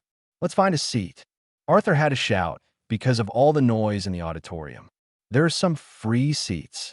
Ashborn pointed at a few seats in the last row, so the group walked towards it. On the way towards the seat, Ashborn had to stomp on the feet of few rude students who deliberately put them forward, making all of them almost roll on the floor from pain. They approached their seats. Arthur and Elijah managed to take seat, while Ashborn's seat was taken right before he was about to sit there. This is my seat. Go find another. Ashborn told some guy, but he just grinned. Oh, I already took it. What are you going to do? Ashborn didn't waste time, and with a two-finger pick guy by his long nose and threw at the front row. Did you have to do this? Arthur asked, barely holding laughter. This way it's more humiliating for him. Couldn't be said that Ashborn cared about such people, but humiliating them was the best way to make them not bother you again. Of course, there were special cases where some snorty noble won't stop bothering you. In those cases, there were more special ways of dealing with them. Then group felt some mana spreading across the auditorium. It was Directress Goodsky who encompassed the whole room. I welcome everyone here, the future leaders, scholars, and powerhouses of Dicathan, to this humble academy. I'm Cynthia Goodsky. Please call me Director Goodsky. Chapter 37. Chapter 37, Season 4, Ashborn's POV. Cynthia's speech, as well as some student council members' speech, finished rather quickly. Apparently, Tesha became the student council's president. I was sure this was an initiative from the council to lessen the discrimination problem in school. Right now, Arthur and Elijah are going to their dorms. Xyrus Academy provided a place to stay for the students and guaranteed their safety, with Lance himself patrolling around campus one time a day. I think Caspian has hands in this matter. Truly high-class facility. Praised Elijah on our way to dorms. Yes, this isn't what I expected, but overall it is good, added Arthur, and two of them looked at me then. Not bad. I simply shrugged. I wasn't a student in this academy, so for me, it didn't really matter. I can't wait for our first lessons. What about you, Arthur? Are you sure about becoming a scholar mage? Asked Elijah, and Arthur simply nodded. I said already, I wanted to learn more about magic itself. I'm already confident enough in my fighting abilities not to be taught by some teacher of this school, reminded Arthur. He was right. There wouldn't be anyone in this school aside from me and Arthur who could defeat S-Class Mana Beast one-on-one. Besides, even if the opponent is strong, Arthur can use his trump card. He can get out from time and space's influence, literally freezing the world for himself. Well, you might enter your dorms. We were standing here for a minute already. I told them, and they went inside to inspect their dorms. I knew you would search for me, I said in the air. Soon from the corner of the building, Cynthia walked towards me. Mr. Ashborn, this might be rude of me, but can I take some of your time? I didn't have any reason to refuse her, so to her question, I replied with, I'm also not against discussing a few things. Then please, let's proceed to my office. It would be dangerous to discuss it here. She motioned me to follow her. Making our way towards her office while avoiding getting noticed wasn't hard, especially during the time when most students are at the dorms. Please take a seat. I did as she said and sat opposite of her. So what exactly do you want to discuss? I asked immediately after sitting down. Please, I beg you to accept my request to become a teacher at least for a few students. She lowered her head and started looking down. I expected this, but let me ask you now, what do I get in return? She looked up at me with a serious face, intending to make me accept. This continent has a chance of survival, but students inside this academy can't receive constant protection, so anything you require for teaching a few of them how to survive, I'll try to make up for it. A rather interesting request from Cynthia piqued my interest. Teaching students how to survive, not how to get strong, nor how to defeat Alacrians, but how to survive. I don't have anything that I need from you. Your request intrigues me. So we'll do it like this. Well, I won't be teaching them, but I will give them a path. the path so that they can improve on their own. In other words, I will be preparing them. I have already done such a thing, and the result was more than successful. I can't express how thankful I am. Cynthia's previously tense face was now relieved and relaxed. But still, why did you accept? Cynthia asked. Brings up good memories. A smile appeared on my face subconsciously. Keep in mind, I'm not going to teach. I'll open up their potential while I will be doing my own things whenever I want. So technically that meant I'm not exactly going to teach them. So that would be enough. Do I have anything to do? Any preparations? She asked. We need someplace for battles. Also, pick only capable mages. I don't want snorty nobles in the group. She nodded at my words, then I continued. If students want to receive some improvement in my group, then they will have to fight for it. I will gladly accept them in a group if they can defeat someone tutored by me. She was surprised at this, but nevertheless nodded. Also, you might as well make the student council and disciplinary committee attend my tutors. I told her, how do you know about the disciplinary committee? She was shocked is an understatement. Council made you create it, didn't they? Do you think they would ask for such a thing without any intervention? I asked. She just sighed and shook her head. I don't know what to be surprised at from now on. Anyway, how are you going to tutor them? Another question which isn't exactly right. I'm not tutoring them either. Battles, fighting, and maybe some hints. But mainly they will progress on their own, while I'm going to be inspecting this from a distance. I explained, and she seemed satisfied. I already have an idea of how I'm going to improve these students. I know a way to do this quickly, proficiently, and entertainingly. Creating a school hierarchy of strength, in our case now levels, should be done for the competition. Without constant challenge and obstacles, someone can improve. So students with a desire to reach my class will be fighting for it against my improved students. Certainly, they need to find benefits for this. Benefits they will receive for their hard work. Even in this case, I have a solution. Also making those who are not in my class to pursue getting a place there. Some kind of gift that anyone would want to have. The plan was already made. It just had to be set in motion. I'm going now. You meanwhile organize class itself. I shall prepare other things myself. After a nod, she began to speak up. I also have to inform you. Your brother Arthur is going to be on the disciplinary committee if he agrees. Do you have any problems with this? I just shook my head and finally left the place. Third POV. Right after the first day of the academy, educational processes started operating as was supposed. Have you heard, dude? S-Class Adventurer actually visited the academy, and they say he is just a teen. Gendarmeries that were guarding schools actually leaked a lot of information. Someone would think that was their doing, but no. This was done with a purpose by the directress. To intrigue the whole school about the new class, which will be led by the S-Class Adventurer of the Guild. Aren't you excited, Theo? S-Class Adventurer. A certain red-haired girl was jumping from excitement around a muscular guy named Theodore, Theo for short. I'm riled up. Can't wait to see the strongest mage on Dicathan. Theodore clenched his hand. Not only are we going to see him, but we will be taught by him too. The girl said excitedly. Claire, your uncle knows about him, doesn't he? Now Claire was one asked by Theodore. Yeah, he told me a lot of things. I think he is fanboying over him. But I can't say that I'm any different, haha. Claire laughed as they finally approached their new class. HM, Player Improvement Project. Theodore read the title on the door of the classroom. Well, sounds fun. Beamed up Claire and pushed doors, opening the view of the big hall. Looks like they are already here, said Theodore as he noticed members of the student council. Let's just take a seat.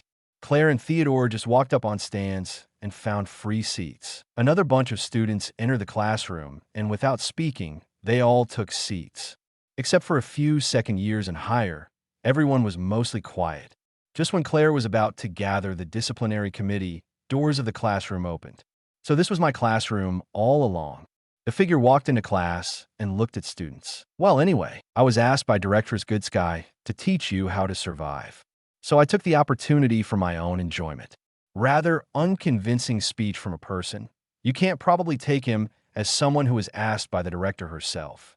I humbly ask you to stop this circus and leave the room immediately. Some member of the student council spoke up, rudely addressing who you might be. The person asked without any care. I'm a firstborn son of Graves' family, Clive. Also, I'm vice president of the student council. I might report you to directress right now if you won't leave, said Clive with a disgusted face. I never asked for your family status, but since you started it then, I'm Ashborn of the Leywins family. Only S-class of Adventurers Guild, and one who will right now kick you out from this school. Are you satisfied now? Everyone was utterly shocked. Yeah, Ashy, isn't this too much? The student council president Tess Siam shouted across the room. Am I the only one who heard her calling him Ashy? Some student thought. He is a mage, a battle mage at that. Going head-on towards your enemy without observing him first will be your end. I don't need such people here, get out. Strong argument from Ashborn, but Clive still remained in class. Adventurer, you shall know your place. Didn't your family teach you how to talk with the nobles? Clive asked, raising his voice. Duty is S-class adventurer. Everyone screamed in their mind and prayed for Clive. Overestimating your abilities is another reason to kick you out. This time by force. You see that window over there? Ashborn asked and pointed at the window. Clive was still silent. You are leaving through it. As Ashborn said, this Clive mysteriously floated from his place and flew right out of the window while screaming. Was that gravity magic? Other students in the class wondered. That leaves me less hurdle.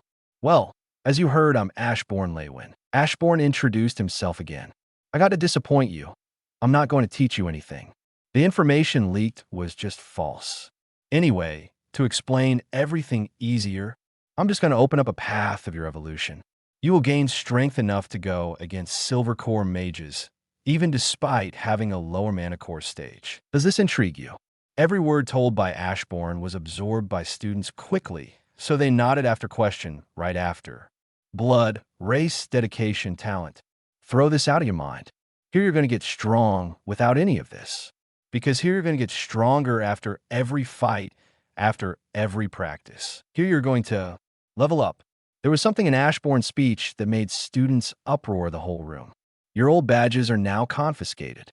You will receive new ones that display your current strength and numbers. In simple terms, your level of overall power. Ashborn took out a big box from his shadow and opened it. This badge here, it counts all your battles and practices. After every practice, it absorbs 5% of your spent mana. After every battle, it does the same.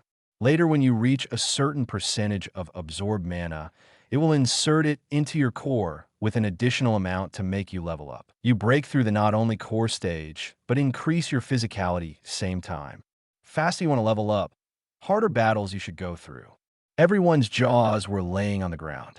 Everything told by Ashborn didn't feel true. So do you accept the title of the player to receive this opportunity of becoming strong as the Lance? Ashborn's POV, as I expected, everyone accepted. They took badges without any hesitations, maybe because they trusted S-class adventurer. The idea behind the badges came after I remembered how Lances truly received white core. I upgraded it a little and made a replica of my own. I don't have high hopes for them reaching the limit of level 100 anyway, so they probably won't reach the level of white core mage any soon. The problem about stealing badges is also fixed. Someone steals it. Better for us. It will detonate thief. Mr. Ashborn, please can I get your autograph? Can I also shake your hand? I heard the voice of some girl approaching me. I turned and saw a red-haired girl running towards me. I'm your big fan. Nanny TF? Chapter 38. Chapter 38. I'm your big fan. A red-haired girl ran up to me eagerly, and her sparkling eyes made me feel uncomfortable. I don't remember doing anything heroic nor anything worth admiring, wondering why she was a fan of mine. She then answered before I could even ask. Caspian Bladeheart is actually my uncle. He talked a lot about you. So that was why she knew of me from the beginning. And what he talked about me. Being rather curious what Caspian was thinking about me, I asked. He thinks that you are the only one who will bring a great future to this continent. He is your big admirer. She replied. Partly what Caspian told her was right. I never intended to somehow help Dicathan. It will just eventually happen after finishing my own goal. So that's how it is. Anyway, what do you want? Ah, yes. Can you sign it here? She held out some notepad and pointed at a particular place on it. That's it? What does my signing give her? Is it necessary? I straightforwardly asked. She flinched. Her eyes were pleading me to sign the note. She was so desperate to get me to sign this. I just took a note and pen from her. After signing it, I handed the note and pen back to her. She was literally shaking when she took them, as if holding something precious. Never understood such kind of humans. Thank you. She thanked me, and after bowing, she walked toward her friend. Already giving away autographs. So popular you are, brother of mine. Arthur joked behind my back. You are late, Arthur. No, I'm not. You just started the lesson early. He complained. Even though I'm not a teacher, I just gave them things that cost more than the budget of this country could ever afford. I saved this for you anyway. Here, take it. I threw another leveling badge at him. Should I wear it now? He asked, and I just nodded. Arthur took out the badge from the box and stuck it on his current badge. Of course, I already sensed what the badge was doing. It inspected everything in Arthur from mana pool to physicality. He himself wouldn't sense this because the badge can hide mana pretty well. And later numbers on Arthur's badge started changing. It went up from 0 to 57. Not bad compared to other students who had lower than 30. Some of DC had around 15 to 30. This was highest. And then was Tesha with level 30 as well. She doesn't have the beast will of the Elderwood Guardian. The badge also made a big mistake. Calculating the overall strength of the current Arthur is impossible. It depends on how he uses his beast will. Phrasing through time and space is a strong technique. I'm sure Arthur can even take on Lance, of course, if he uses beast will. That's my personal opinion. He literally stops time for himself. Like, how can I judge his power at this rate? There are a lot of loopholes even I don't understand. He does Warudo in TBATE, level 57. Reach level 100 and you can fight against lances without your beast will. I whispered in his ear. Of course, it surprised him. This also brought up new determination. Anyway, aren't you going to start teaching? He questioned me. I just shook my head. Everyone, Arthur here is going to be your teacher. I don't want to hear any complaints. Also, he is my brother. Besides, he is level 57. He could defeat any of you in an instant. Just with a few words, I lifted Arthur into the hierarchy system of students. Now, he can be considered as one of the best and strongest students in the whole of Xyrus. Brother, Arthur's new class went uproar. I wish you luck, Arthur. I'm going to be inspecting you from the sidelines. By the way, is that Blaine's son and daughter there? Don't drag me into this. Arthur yelped, but it was too late. I was already on the sidelines, waiting for Arthur's next action. So I sense my incompetent brother doesn't know what to do. I guess I'll help him out a little. I'll introduce myself. My name is Arthur Lewin, a newly appointed disciplinary committee member, the second son of wonderful mages, a doting brother, and your new professor. He shot a smirk at me. I just ignored him. Most of you here have high mana core stages. Can this leveling system be trusted? He asked me. It can only show overall strength. Battle experience is unfortunately out of its capabilities. I explained, and he accepted my answer. Then I can imagine your strength. Mr. Ashborn, maybe you might have a theme for us to do today. I understand he was doing this on purpose. He just didn't know what to teach. Good Sky asked me to teach you how to survive. I agreed to her request partly. Instead of teaching, I opened up a path for you to grow. Since you are now only weak to go against even a silver core mage, I suggest for you to create a trump card of yours which can win you a time or even defeat your opponent. I harshly addressed weak students. Arthur also agreed with me. Good idea. Trump card which would be used only in desperate situations, strong enough to harm anyone. Making a big accent on words, Arthur got the full attention of the class. Against those Azuras, it would still be useless, but against Alacrians it can actually work. Alacrians' rate of awakening is big, but as I already mentioned, they prefer quantity over quality. It was a good strategy before, that is, but I don't think that our spells can harm even a silver core mage. Voiced some blonde-haired elf his opinion. Not entirely true. I'm pretty confident to take on silver core mage right now. I'm only in the light yellow core stage. Fei, responded Arthur, making the whole room explode in laughter, while Fei himself was blushing in embarrassment. I like the Ivysaur joke more. While I don't want to give hints this early, it would be too hard for you to realize it. The badge itself is always inspecting your body with the use of mana. This means your core is in constant contact with mana. I gave a big hint to Arthur. He was the only one who could guess the meaning behind my words. He was quadri-elemental, of course, knew more about mana than others. Also, there are Sylvia's teachings. This means depleting your mana completely doesn't actually harm you. Thank you for telling us such vital information. Now this gives us more ways of creating our trump cards. Replicating the previous system in this cheap version was easy, of course. It doesn't have a game interface and such, but it does its job. Damn, those badges are so cool. I wonder who created them. You're right. The first lesson of Arthur continued with little theoretical material, discussing ways of how to cast spells faster or how to increase levels. Those were natural questions, especially after getting such a thing as that badge. How was the first meeting with students? Cynthia questioned me in her office, kicked out one, and appointed Arthur as a teacher. You aren't against it, right? I asked without glancing at her. No, I'm actually thankful. Who you kicked out, by the way? He was someone called, Gave or something along those lines. Damn, those nobles have such confusing names. I mumbled the last part. I wasn't trying to remember their names, but they indeed have some hell of a name. Clive? Student Council Vice President. He was a capable mage, so why? Cynthia's answer for this should be already obvious to you. He won't last there a month with his attitude. Knowing Elijah, he will beat him up just to get a hand on the cool design of the badge. I was already sure that Elijah will take the position of one of the players. He will probably kick out someone from the student council. The disciplinary committee members were chosen by strength, and Elijah won't be picking on unknown powerful mages. He also knows from me that the disciplinary committee is created under command of the council. It will be tough to deal with that family, but I'll manage it somehow. Maybe you aren't against me using the title of S-Class Adventurer to shut them up? She inquired. If it fixes the problem immediately, I'm not against it. Another cup of tea? Yes, thank you. Third POV. Players worked their asses off and worked hard to raise their levels. 3 levels were the maximum they could get from training. Those 3 levels were only for low-level players. Arthur couldn't get level, of course. He needs to do harder tasks than just training. Damn, I couldn't even get 1 level. Arthur grumbled and slumped down on the grass.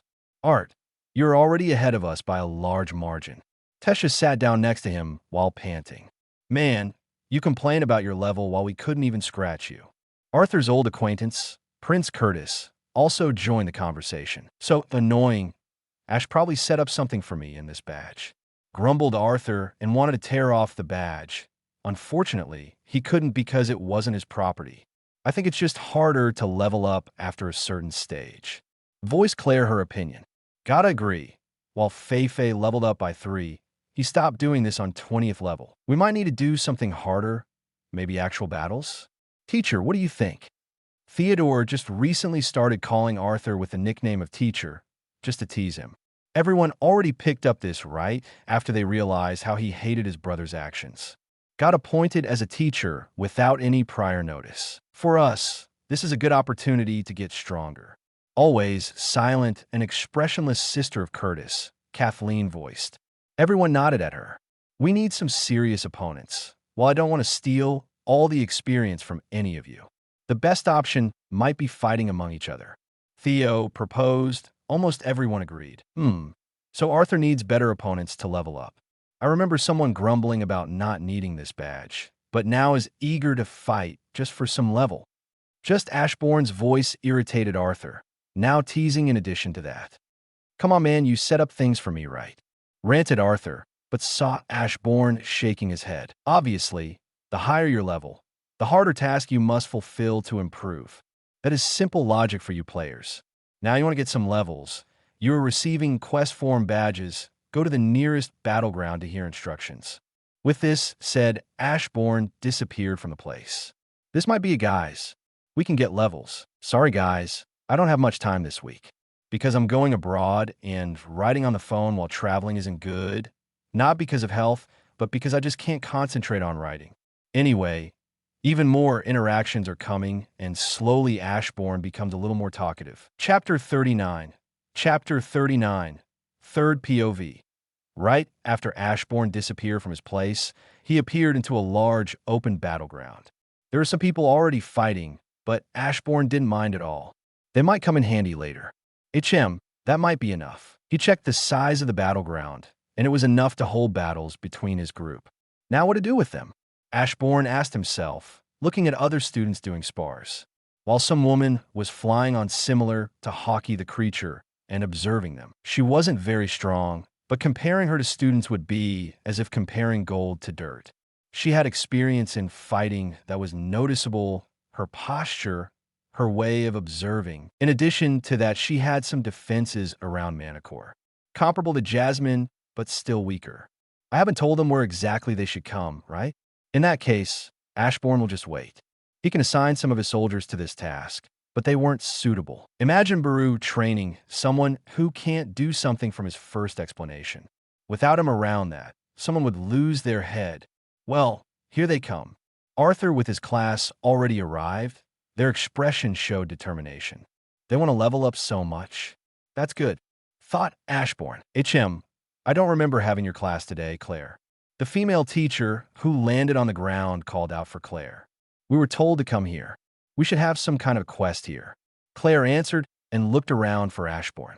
Well, I don't know what quest you will have here, but I have a lesson, so you'll have to wait. The woman responded, turning them down. Unfortunately for her, she doesn't have the authority to decide anything. Professor Glory, I think someone who brought us here wouldn't like what you said. Awkwardly said Curtis, scratching the back of his head. Clueless about who this woman was, Arthur, or now the teacher of this group, just stood silently waiting for others to do something. He still couldn't sense her core because of her defense, which intrigued him. Really? Whatever. I have a lesson to continue. Anyway, I wouldn't mind having battle training with you guys. She had Arthur, confusing him. Why not? Fight with the group of these students and defeat them. Fatal attacks are acceptable. Ashborn's voice reverberated in their ears. They couldn't catch him in sight, but obviously, he had to be somewhere close. Professor Glory was shocked. She didn't know, but the person whose voice she heard now had to be strong. She couldn't even notice anyone's presence other than students. Now, this is something, even the directress isn't so proficient in sound magic to enchant the area without anyone noticing. Unknown to Professor Glory, Ashborn wasn't using sound magic. His voice traveled through mana itself. We should start right now. Theodore cracked his knuckles. He couldn't wait to get stronger, just like others. Whoever is this teacher of yours, I would also like to battle him. Professor Glory grinned at the thought of fighting against a strong opponent. Forget it, Professor. You are no match. For an S-class adventurer, that is. Curtis's words shocked the woman even more. So he is in this school for real. She exclaimed, "Begin it already. I hate wasting time." The chilly voice of Ashborn stopped them from continuing meaningless conversations. Okay, everyone gather in a circle here. Professor called out for her students. After being called out by their teacher, a bunch of people, girls and boys in the same uniform, gathered in a circle, waiting for the professor's explanation. They didn't have to wait before the professor started explaining what they would be doing. We will have group battles between student council, disciplinary committee, and you. We can divide into Gru Dash. She again couldn't finish and got interrupted by Ashborn. Not necessary. Arthur's class against yours. Simple as that. In war, you might not have time to split up into groups. At the mention of war, Arthur tensed up. He didn't quite understand why his brother brought up war to students. Also previously, he was talking about teaching how to survive. Arthur could already connect dots about the bigger picture. I guess that's it then. You guys get ready on the other half. Arthur and others finished changing into training attire. Simple blue uniform with some protecting pads. They got ready for battle and waited for Ashborn's statement. Upper hand or defeat, making them unconscious. Rules are easy, just make sure you don't kill. You're already split in half, so you may begin your battle whenever you are ready. Ashborn announced suddenly. They expected him to count down and later start. Arthur wastes no time, runs forward ahead of everyone. He then stopped for a second and looked back to his teammates. In war, you won't have a timer, he commented with a grin before marching forward again. Let's get this done quickly then. Theodore grinned and channeled mana in his legs and began running towards enemies. Don't underestimate us yet. Don't you remember, I'm on their side. Professor Glory yelled from the other side of the battleground. I'll take care of a teacher. You guys go fight against students. Arthur reassured his class, but they were not relieved at all. Hey, you want to take most levels? Instead, they started arguing about who should fight against the teacher. Was that really a good plan? Ashborn doubted his decision. Implanting the system in the classes was itself a good idea, but this depends on how they use it. Right now, they are arguing about levels, so he should set something here. Losing a match will result in losing 3 levels, while winning guarantees 2. So don't fight mindlessly. Wanting to get strong is good. But in war, you should stick to working in a team if you don't have enough power, Ashborn advised. He himself particularly didn't like working with anyone. Why would he? He can do most of the things alone, and he already has encountered a lot of betrayals. Just to fully trust somebody was already impossible. As I was saying, I will take care of the teacher. Arthur repeated and dashed to the teacher. Let's see how strong Arthur is without using his 2 elements, thought Ashborn, as he watched Arthur approaching the female professor. She was a good match for Arthur, who was trying to hide his elements and beast will. Arthur and the woman crossed their swords, trying to pressure each other with raw strength. They tightened their grip on the sword, while also augmenting their bodies to increase strength. Arthur's wind element gathered at the sharp edge of his blue sword, and the woman's sword was flaming. Woman subconsciously smiled. With her right leg, tried to kick Arthur on his side. Arthur, fully displaying his flexibility, avoided it, and with a quick movement, he thrust his sword at the professor. She, of course, managed to avoid it, but this was a feint. Arthur ducked down, kicking her legs, tripping her over instead.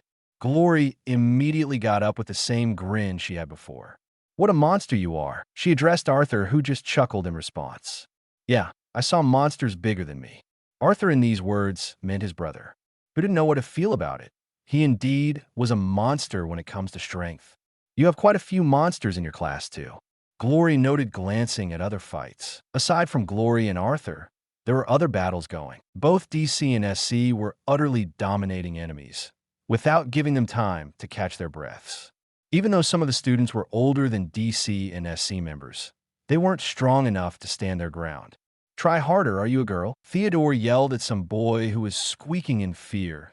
Theodore, with his gravity magic, could easily halt students. Without augmentation, it was almost impossible for a boy to move his limbs. I need stronger opponents to get level-ups fast, remembered Theodore. Others from Arthur's class were also trying to find stronger opponents. Anxiety about leveling up as much as they can was so high that they wanted to heal their opponents and fight them again. Not the result that Ashborn was expecting, but he can work with it. Arthur and Glory exchanged a lot of blows, slashes, kicks, and magic. Everything was used. Sweat was tickling on Glory's face from all this fighting. She was getting exhausted. Arthur was the same as he was before starting the battle, with no visible exhaustion. His breathing was steady, and his footwork wasn't floppy. Excellent job, Arthur. Your abilities as a human are extraordinary, in this world at least. Ashborn praised Arthur in his mind. His future girlfriend is also strong. Compared to others, Tesha with her plant magic was strong not with raw strength, but with a tactical mind. She bound others with vines and later knocked them out. Others were mediocre at most. Prince and Princess of Sapin were strong, but Curtis was using artifacts, while Kathleen with her ice magic couldn't balance between defense and attack. Meanwhile, Claire used her sword with great proficiency. Arthur was still ahead of him in the usage of swords by a far margin, but Ashborn was comparing her to other students, and Claire wouldn't lose to anyone in swordsmanship. Caspian is her uncle. What should I expect from Caspian? Caspian was a cautious man. He would obviously prepare for the future. After learning what is going on this continent, anyone would try to prepare and ensure the safety of their relatives. Gwa, I'm out, monster. Glory slumped down on the ground, panting heavily. So I win. Rayscad, Arthur, and Glory just showed thumbs up. Took you a while to finish. Arthur's class approached him. Arthur looked at them, and seeing them pointing at opponents, he turned to so-called opponents. Students laying who knows where, panting heavily, clothes dirty, and aches everywhere on the body. Arthur was impressed, but now he just wanted to hear how many levels he got from fighting another professor. We won the battle. Now it's time to give us rewards. Arthur called out for Ashborn. Certainly. You won the battle, but who said the mission was accomplished? You won the battle, but not the war. You still have an enemy to finish off. Ashborn just entered the sight of the people present. You don't mean the dashed. That's exactly it. Arthur, you're going to fight me. Chapter 40. Chapter 40, third POV. You against me? Arthur stuttered between his words, knowing full well he didn't have any chances of winning the fight. He didn't know how, but even using static void wouldn't help much against Ashborn. Ash was able to keep him in sight, even when time stopped, but that was before. Right now, Ashborn might have found out a way to stop Arthur. Or just had a gut feeling. You all are going to fight against me, said Ashborn, looking at people who were still on there too. Most of them were either lying from exhaustion, some of them just being knocked out. Anyway, all members of the student council and disciplinary committee were in good condition. Isn't this too much? Awkwardly asked Arthur. All of you against me. It's better that one-on-one, is it not? Questioned Ashborn. Of course, Arthur couldn't retort what Ashborn just stated. We don't have chances to escape, right? Arthur looked back at his group, seeing them only shaking their heads in denial. He accepted his fate and took a stance. If he wanted to somehow come out with little rewards, he needed to put up a good fight. Others did the same and took a stance, but didn't dare to attack. Well, this is awkward, said Arthur. Nobody moved an inch. Even Ashborn was just standing, looking at them. Move your asses, Arthur shouted at his class, still not moving his eyes from Ashborn. So, for you, it's awkward to fight against one opponent? Principles or just fear? Ashborn asked, only receiving silence as a response. You shall know enemies don't always play fair and square.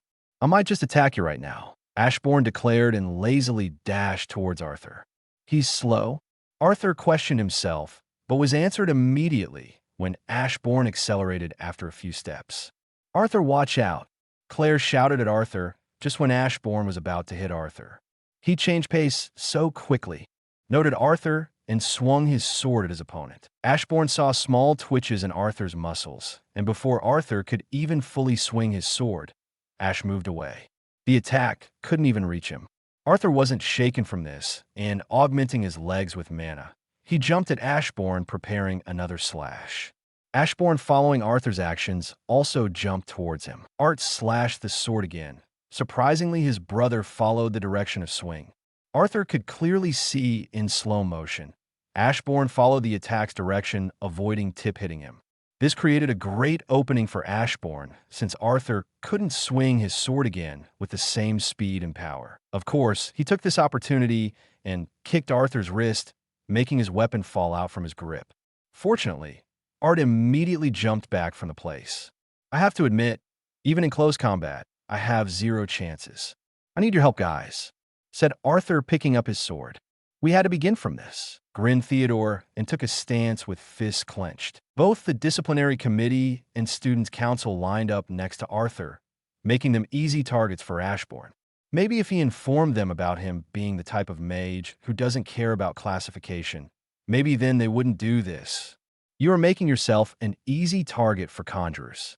Keep a distance of at least 15 meters, instructed Ashborn. It was important to keep distance in a pandemic. You should also wear a face mask. This was done with a purpose. Arthur replied, smiling. And what purpose? To raise up our morale, answered Arthur. For Arthur's class, it was truly a cool moment. Arthur realized this, seeing all the grins that spread on everyone's face. So even if by a little, this totally raised their morale. The only mistake is that this wasn't a real war. This was just training. You again lost time in some unnecessary actions. What if that morale of yours will fall down again? Asked Ashborn. Puzzling expressions could be seen on everyone except Arthur. Come forth. Shadows behind Ash expanded, forming silhouettes of monsters. Nobody was expecting this. So-called moral of there fell down into an abyss of nothingness when silhouettes finished forming.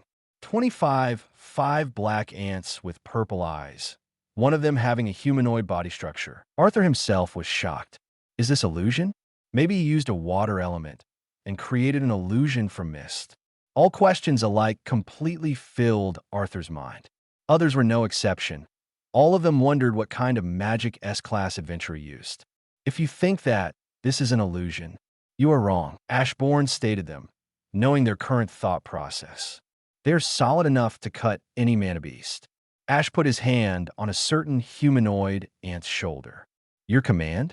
My liege. Humanoid ant spoke, almost demanding Ashborn for command. It can talk. Everyone yelled in their minds. Baru, they're still frozen. You should fight them without hurting much. Commanded Ashborn. KKK. My liege asked me to fight you without hurting you. Then I shall break your spirit first. Screeched Baru loudly for everyone to hear. Everyone felt chills run down their spines when other ants also screeched, mimicking Baru. Even Arthur got worried. Was his brother planning to kill them? Or in the worst case, to feed them to ants? Don't let your guard down. Moving away from his place, Baru quickly made his way to Arthur's open back. SHT. Too fast. Cursed Arthur in his mind. He couldn't even follow Baru's movement with sight. If Baru was to attack now, he could kill Art without any resistance. Instead, Baru just remained there, waiting for Arthur's next action. Arthur, without wasting any time, tried to slash with his blue sword at Baru, aiming for the neck. Baru predicted Arthur's action and caught his sword with claws. Quick reaction, as expected from Liege's family. Arthur took quick action after seeing how tightly Baru grabbed his sword. Letting go of it, he augmented his leg with mana and kicked the ant's torso. Baru didn't even flinch. He ignored the attack and took all the damage. Arthur got alerted that his attack, augmented with tons of mana, didn't leave any visible damage to Baru. It can talk and is intelligent. His armor is not penetrable by our attacks. Just who the hell is this guy? Arthur gulped in fear. Thoughts about fighting such an opponent overwhelmed him. Arthur. Tesha, worried about Arthur, ran up to him in a protective stance. There are other beasts. Don't fight the ants in groups. Everyone shall take one individually. Disperse them. Arthur commanded it was best to fight ants individually than in groups. Arthur, from his experience in dungeons, knew how dangerous ants can actually be. In large groups, they can literally eat other beasts. Doesn't matter what rank they have, and now those ants are twice or even thrice bigger than he saw previously. All of them had wings, so they could fly. In addition to that, there was also Baru. Arthur had zero ideas what Baru's true strength was, but from previous actions, he saw that the humanoid ant was no joke. Arthur, teacher, can you hold off that humanoid beast? Curtis asked about Baru. Arthur shook his head in denial. I'm not sure, but I can try fighting it to win time for you, answered Arthur. Suddenly, Arthur again felt something behind him. When looked back, he saw Ashborn's fist close to his face. It stopped before it reached him. Never let down your guard. You forgot I'm also fighting, Arthur heard Ashborn saying before retracting his fist. Arthur, you are too concentrated on swordsmanship. Without a sword, you are still too weak. So right now, try to fight without it. No way. Without it, I don't have any chances to level up, complained Arthur. He only worked on his swordsmanship during adventuring, so he knew fist-to-fist fight is placing him at a big disadvantage. Do you want to lose 5 levels and get weaker? Questioned Ashborn. You asked for it. Arthur augmented his whole body, quickly sending a punch towards Ashborn. Without much effort, Ashborn blocked the attack, catching Arthur's fist into his own. Art, of course, tried to get his fist out of Ashborn's grip, but couldn't. He then realized the situation, aimed a kick at Ashborn's knee, who leaned towards the attack with his knee directed at the incoming attack. Arthur managed to kick his brother's knee.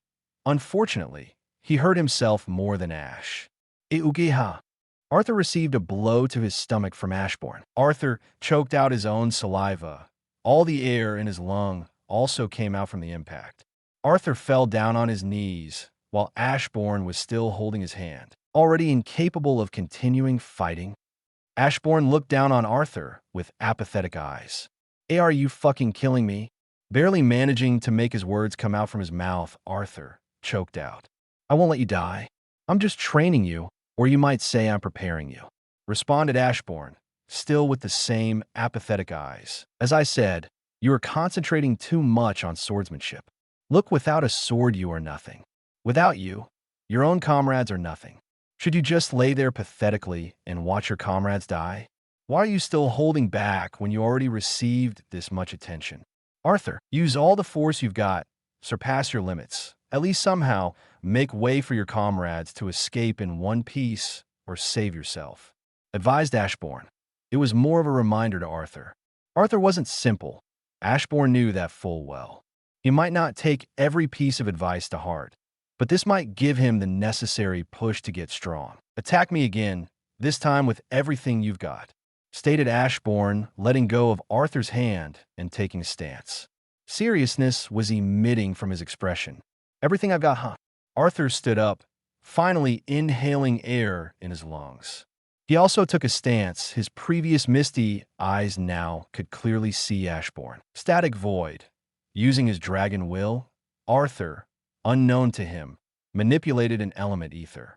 He entered the first phase of his will. The color of the world changed for him, and everything froze. This was a last resort card for Arthur. He can't always use this technique. Like the previous time, he will fall unconscious after every usage, no matter how much he trains it. But freezing time for everything around him was a great power. The only drawbacks are usage limits, and it also can't work on anyone who is proficient using ether. Already exhausted Arthur wouldn't be able to maintain this state for a long time. Ashborn, meanwhile, could see everything. The source of ether itself was in him. Of course, this technique wouldn't work on him. He could easily dispel the technique. Of course, right now he didn't do this because he was observing Arthur. Unlike previous times where Ashborn simply didn't care about technique, he kept this as a trump card. Fortunately, I saw this now. Just like Ashborn, many could break out from this, or even dispel it before it could be even cast. Just good usage of ether or large amounts of mana could wreck this dimension apart. Arthur, who doesn't even know about the existence of ether, can't even hinder this. Arthur slowly walked to his brother. Stumbling on almost every step, he approached Ashborn again to fall down on his knees. At the beginning of the battle, this can be used as the vital attack, if you later manage to get away from the place. But as the trump card in hard situations when you are exhausted, this isn't suitable. Noted Ashborn. Arthur, who already spent quite a lot of mana and stamina, can't even walk properly after using Static Void. That's enough. You don't even have the strength to punch me. You seriously intended to injure me somehow. Ashborn decided to break out from Static Void's influence. This time Arthur wasn't even surprised. Don't dispel it yet, or you will fall unconscious immediately. You shall listen to me for now. This is a strong technique, no doubt, but again, you can't use it. Do you know why? Because this isn't your power. Arthur already knew this. Sylvia's will wasn't his power. Already know this, mumbled Arthur. Better for you then. Set this as a goal. Achieve power enough to not require this beast will as a trump card. How? Asked Arthur. I already gave you an opportunity for this. So make the first step to your goal by achieving level 100. Now I have to attend important matters, so I'm going. My king, that Alacrian scythe you spared, requests to meet with you. Silred informed Ashborn with thought communication. Chapter 41. Chapter 41. Never expected you to come so fast, said surprised Ceres. It happened so that I have great teleportation abilities. I replied and she just nodded. I transported through shadows and appeared in Ceres's shadow, which was previously occupied by Silred. Ceres requested a meeting with me, so I didn't waste mine and her time, so I immediately came here. You call me out here, not for just a little talk, right? I asked. She again nodded. That's right. Alacria is starting movements on Dicathan. I think you already know about this. I'm already aware. I caught a lot of spies by myself. Council also caught a few without my intervention. I replied, so Dicathan isn't as hopeless as I thought, muttered Ceres under her breath. Dicathan would be fully devastated, of course, without my intervention. I said, war is unavoidable. Alacria already sent spies and probably killed dozens of citizens on Dicathan. Then there's also me. I also killed their spies. The council might be lucky if imprisoned spies will say anything about Alacria. We might as well take a walk while you will explain what's going on. I told her as I started walking towards the nearest town. She followed me. You are walking towards the town. Are you perhaps searching for more information there? Questioned Ceres, at which I just shook my head. Not exactly information. I just want to know what's happening in town to be exactly what normal civilians are doing for the upcoming war. They aren't aware of war itself yet. but they are ready for emergencies. After 2 relic tombs were closed, Vrithras gave the command to be on guard. Saris explained the current situation in Alakria.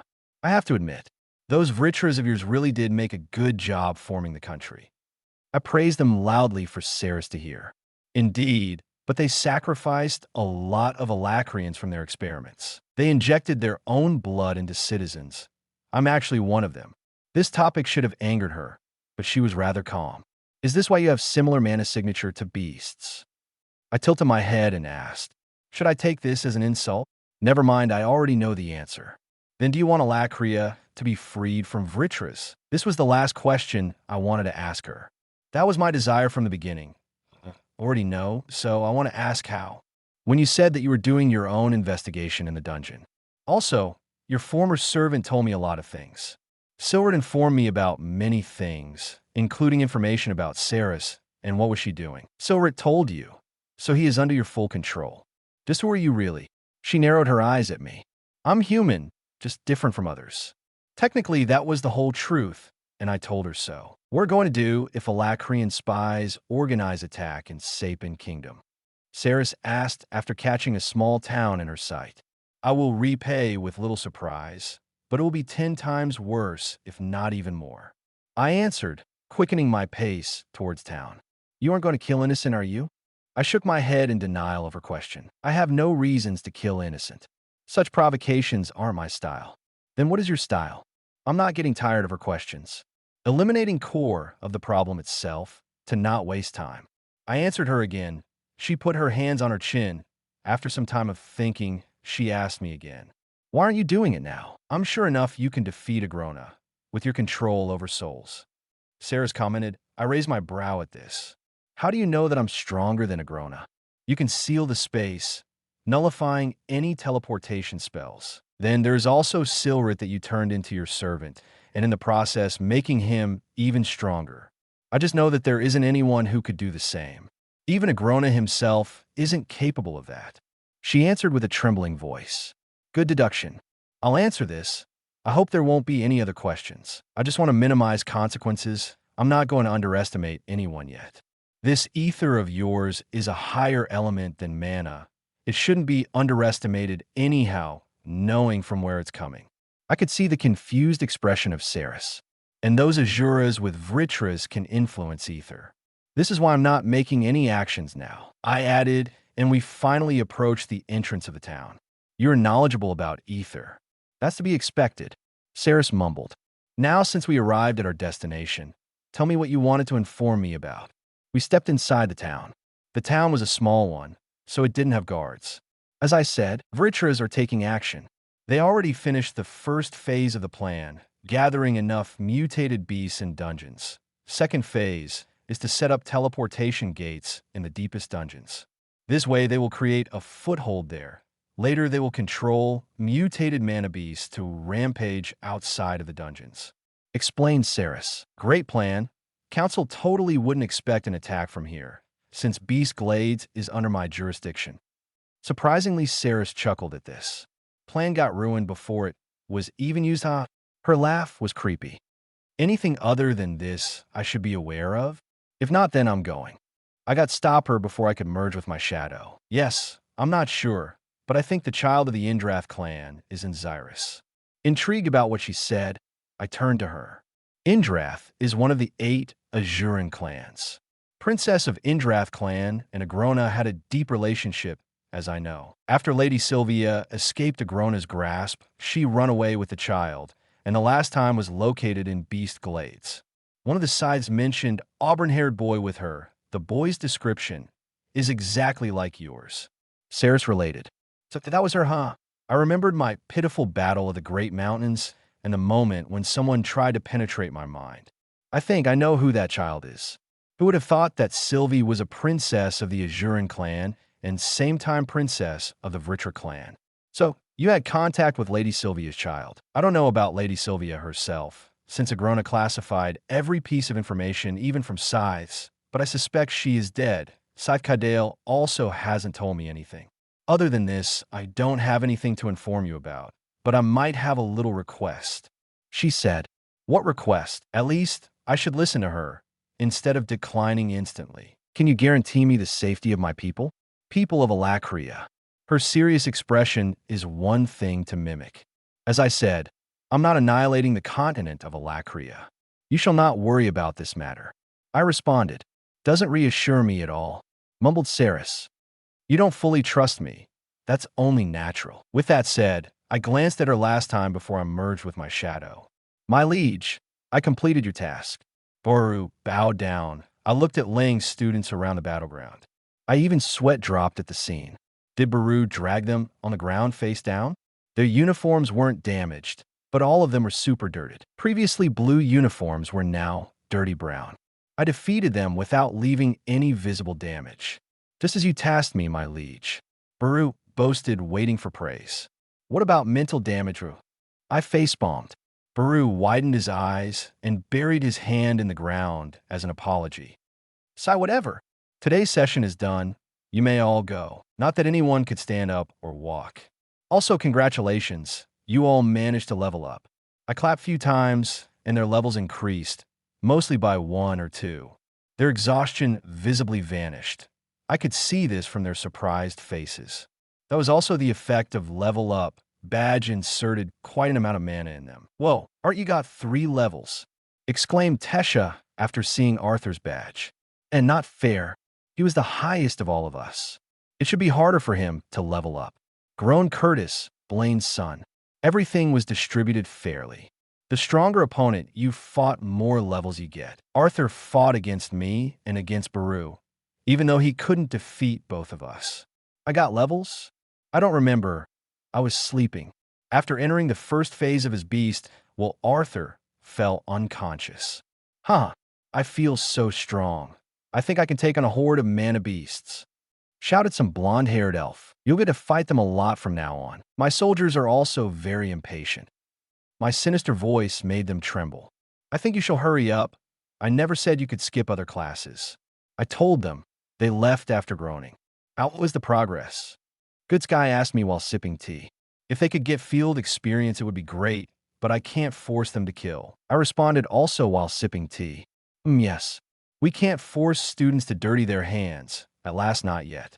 She replied, I guess she didn't get that in field experience. I meant killing their own kind. Anyway, I visited your homeland. I voiced and she flinched. Anything be bad? She asked, stuttering on her words. Nothing bad is happening currently. I would say they're in a better situation than us. However, they're also planning to make some moves here on Dicathan through Beast Glades. I answered, taking a final sip of tea. Does that mean they are ready for war? Her serious composure returned. They are. Shouldn't we inform council? She inquired. No, I'm fishing out for real rat. Until then, only ones who will know will be you, Virion, and Caspian. Cynthia already knew about 2 others I mentioned, so there was no need to introduce them. Virion, how that old man? All the tense atmosphere around her disappeared. You aren't any different. Anyway, I forgot to do one thing at our previous meeting, so I will do it now. I stood up and approached her. When I was close enough, I lifted my finger and touched her forehead, sending a wave of mana directly into her. Now, everything is done. No need for thanks. I exited the room soon after I heard sniffles. I haven't met Caspian for a while. I guess it's time to visit him, also discussing plans to rule out a real rat in the council. Chapter 42. Chapter 42, The Kingdom of Darv, somewhere in the underground castle of Greysunders. My lord is ready to promise Greysunders and his people great reward and control over Dicathan, if you will cooperate with us. The choice is yours. Udo, Shadow, servant of Ashborn, or in this case retainer Udo of Alakria, is striking a deal with Docid Greysunders. After a long time waiting for someone to contact this person from Alakria, he decided to do everything by himself, making Udo strike a deal. If Docid agrees with the deal, he will be taken as a traitor. Immediate execution will be placed upon him, and Udo, whose hands are for a long time itching to kill, will complete the task gladly. How can I believe? Don't spout such nonsense here. Docid angrily yelled at Udo, who with another creepy smile replied, I guess we have to do it more violently then. Just as Udo completed the sentence, something scratched Docid's cheeks. What's this? Docid thought and lowered his eyes at black spikes with a purple hue. Not only on his cheeks, but also every other part of his body was about to be pierced by those spikes. He was completely immobilized. Black spikes were scratching all his body. "So, what is your decision?" Yudo questioned playfully. Dawsid, with wide eyes, stared at Yudo. "He is stronger than lances." "No. With this ability, they aren't even comparable." He concluded. "Who is this lord of yours?" Dawsid asked with a serious expression, trying to get more information out of Yudo. "Someone who will give you the power to stand on the top of the food chain. Someone who will give dwarves another chance," exclaimed Yudo, pressing more on Dawsid's emotions. "Power!" Dawsid's mind was already filled with different ideas. He was ready to accept a deal right after seeing this person's power. But now he wants more. "I'm still waiting for answers." Daydreaming of Dawsid was interrupted by Yudo. "Can you guarantee me that this deal would be fulfilled?" inquired Dawsid. "State your wish. I might fulfill it right now." Yudo changed the topic, not answering the question. Dawsid looked surprised, but he fell into the trap. "Wish, can you bring me the head of elven leaders?" "No. All of them, Sapiens and Elenwars." Yudo was utterly shocked at the stupidity of this person. He was making a deal with him for cooperation. If he could just bring the head of Kine and Queen, then why would he even ask for cooperation? "Yudo, great job. Now I guess I have to bring him their heads." Ashborn told Yudo telepathically. "Being praised by my king, that's the greatest honor." Yudo thanked and disappeared in shadow, leaving baffled Dawsid standing there. "You wouldn't really bring me their heads now, right?" muttered Dawsid, gulping. "Not exactly head." Voice behind him answered. Dawsid heard someone falling behind him too, and when he looked back, he saw Alduin, Virion, and Blaine laying on there, but confused about what was happening. Another hallucination, or was that monster brat again? Pondered Virion loudly. Blaine and Alduin had almost the same thoughts. What are you doing here?" Dawsid shouted at a group of people. This made two kings and one former king more surprised. "They are here to clear future confusion." Dawsid, Jari, Ga, whatever you are, as a traitor you are deemed to be executed, responded Ash, walking past laying people. "What bullshit are you spreading?" growled Dawsid, but his visible trembles were noticed by others. "Shut up, you have no right to speak." Ash appeared in front of Dawsid and literally grabbed his mouth. "I think I understand what's going on." Virion stood up. His face clearly showed anger and irritation. "Mr. Ashborn, are you sure?" Both Alduin and Blaine stood up too. "There's no need to ask for this. Do you think I will be doing something so senseless without reason?" Stated Ashborn. Of course, nobody could speak back. "Ichem, I almost forgot about her," mumbled Ashborn as he merged with his shadow and soon came out from the nearby shadow again. This time, she threw a dwarf woman right at Dawsid. This was Dawsid's wife and Queen of Darv, Glotera Grey Sunders. She also was deemed to be executed because trying to help a traitor by calling someone with artifact. That was what Ashborn saw. "Ask them whatever you want now. I don't want to waste my time here waiting before you finish the interrogation." Voiced Ashborn. He intended to kill both traitors by himself. "Wait, she was calling lances," Blaine said suddenly, recognizing the artifact in the woman's hands. "Someone is approaching from above at a very quick pace," announced Virion, sensing danger from above. Everyone tensed up. Virion got on guard, but he wasn't seriously planning to take on Lance. Ash remained standing near all of them, looking at the ceiling, waiting for the right moment. It came soon, when the oldest of the lances, Alfred, flew smashing through the ceiling, aiming a gauntlet made out of magma at Ashborn. Auburn-haired in response, covered his hands with a layer of mana, catching magma gauntlet in his hand. He thought this would at least shock Alfred, but surprisingly he tried splashing magma at Ashborn's face. Swiftly Ashborn put his second hand in front of his face. Alfred jumped back seeing this, and stood in front of King in a protective manner. Ashborn, meanwhile, just stared at his burning clothes. "Virion, I thought you were a competent king. Are you seriously listening to what this adventurer is bluffing about?" Dawsid started spouting some nonsense to save his sorry ass. Virion stared at him with a deadpan look, not intending to do anything to save Dawsid's sorry ass. "Obviously, I trust him more than you." Virion replied, scratching the back of his head. This took a lot longer than I anticipated, mumbled Ashborn. Oldest Lance widened his eyes, but the last image he saw before everything turned black was the hand in front of his face and soul-piercing purple glowing eye. So Virion, anything you want to ask them?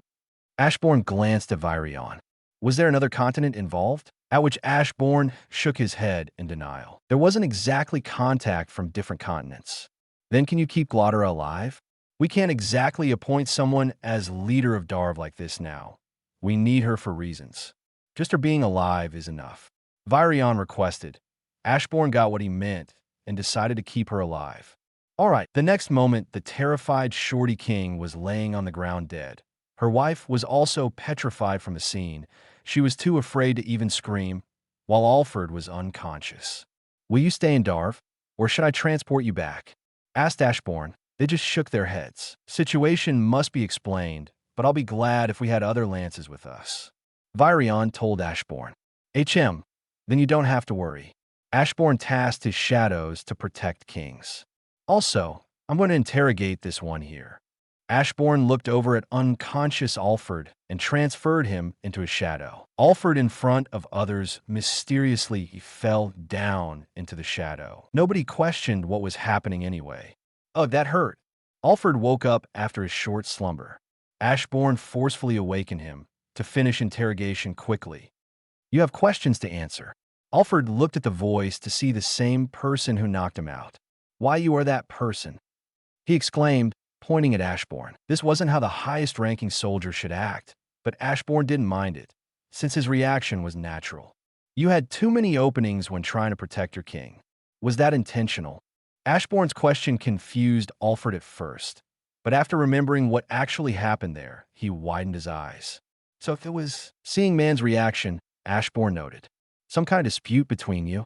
Ashborn continued questioning Alfred. Why should I answer? Thundered, Alfred tried to seem intimidating, but in response received complete humiliation just seconds after Ashborn released his mana pressure.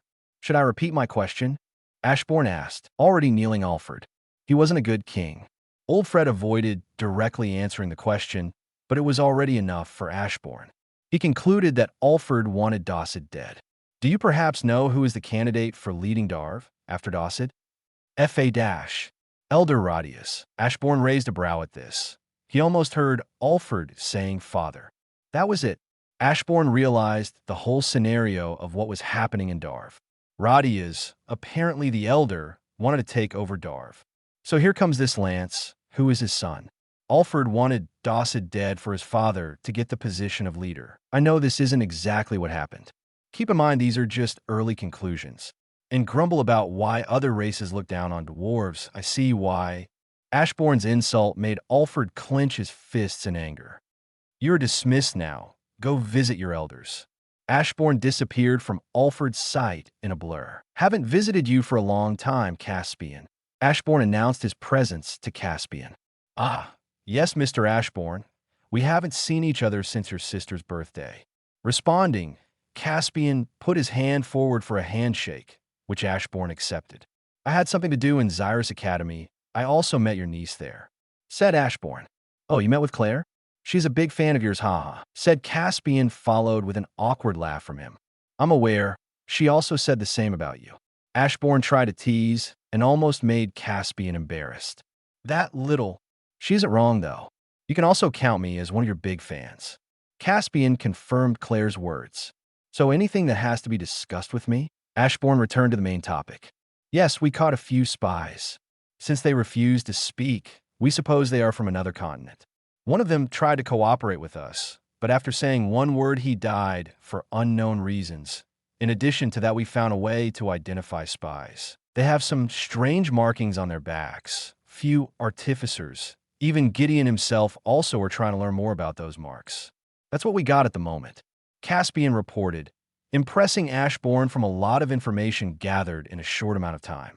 Mr. Ashborn, any strange activities in Beast Glades? It was not Caspian who asked Ashborn. Yes, mutated mana beast. It was a good decision to cancel all the activities in the dungeons. I suggest you be ready for being attacked from the Beast Glades, It's probably the most unexpected place to create a foothold, but maybe this is what they want. To be exact, they might want us to think that way, advised Ashborn, receiving a nod from Caspian. Ashborn didn't tell Caspian the whole thing, though. Building a wall is the first line of the defense. This might win us some time. Caspian already started to plan their defenses. Anything other than this? Maybe you have some requests? Asked Ashborn. Caspian just shook his head. Then I shall leave. I have some undone work in Xyrus Academy. Chapter 43. Chapter 43. Arthur's POV. It's your shift now, Arthur. Claire told me, and I just heavily sighed. It was my turn to patrol around the school. Yeah, I'll go right now. I exited the DC room and started wandering around the school. I had finally time to ponder about this badge that Ash gave me. Items that could forcefully increase a person's strength, not damaging the body, nor giving any side effects. Anyone would dream of such a precious thing, and here, he gives it away to people he doesn't even know. I don't know if there are any safety measurements in it, but this is still bizarre. From the period I know my brother, I noticed that he hates doing things without the reasons and benefits behind them. I don't judge him because of such ideals. I approve of them myself. But he was just too socially awkward before. Maybe he changed and gifted a bunch of teens items countries would fight for. Like hell, I would believe this. There was definitely a reason behind it. Why would he even start a class to teach how to survive?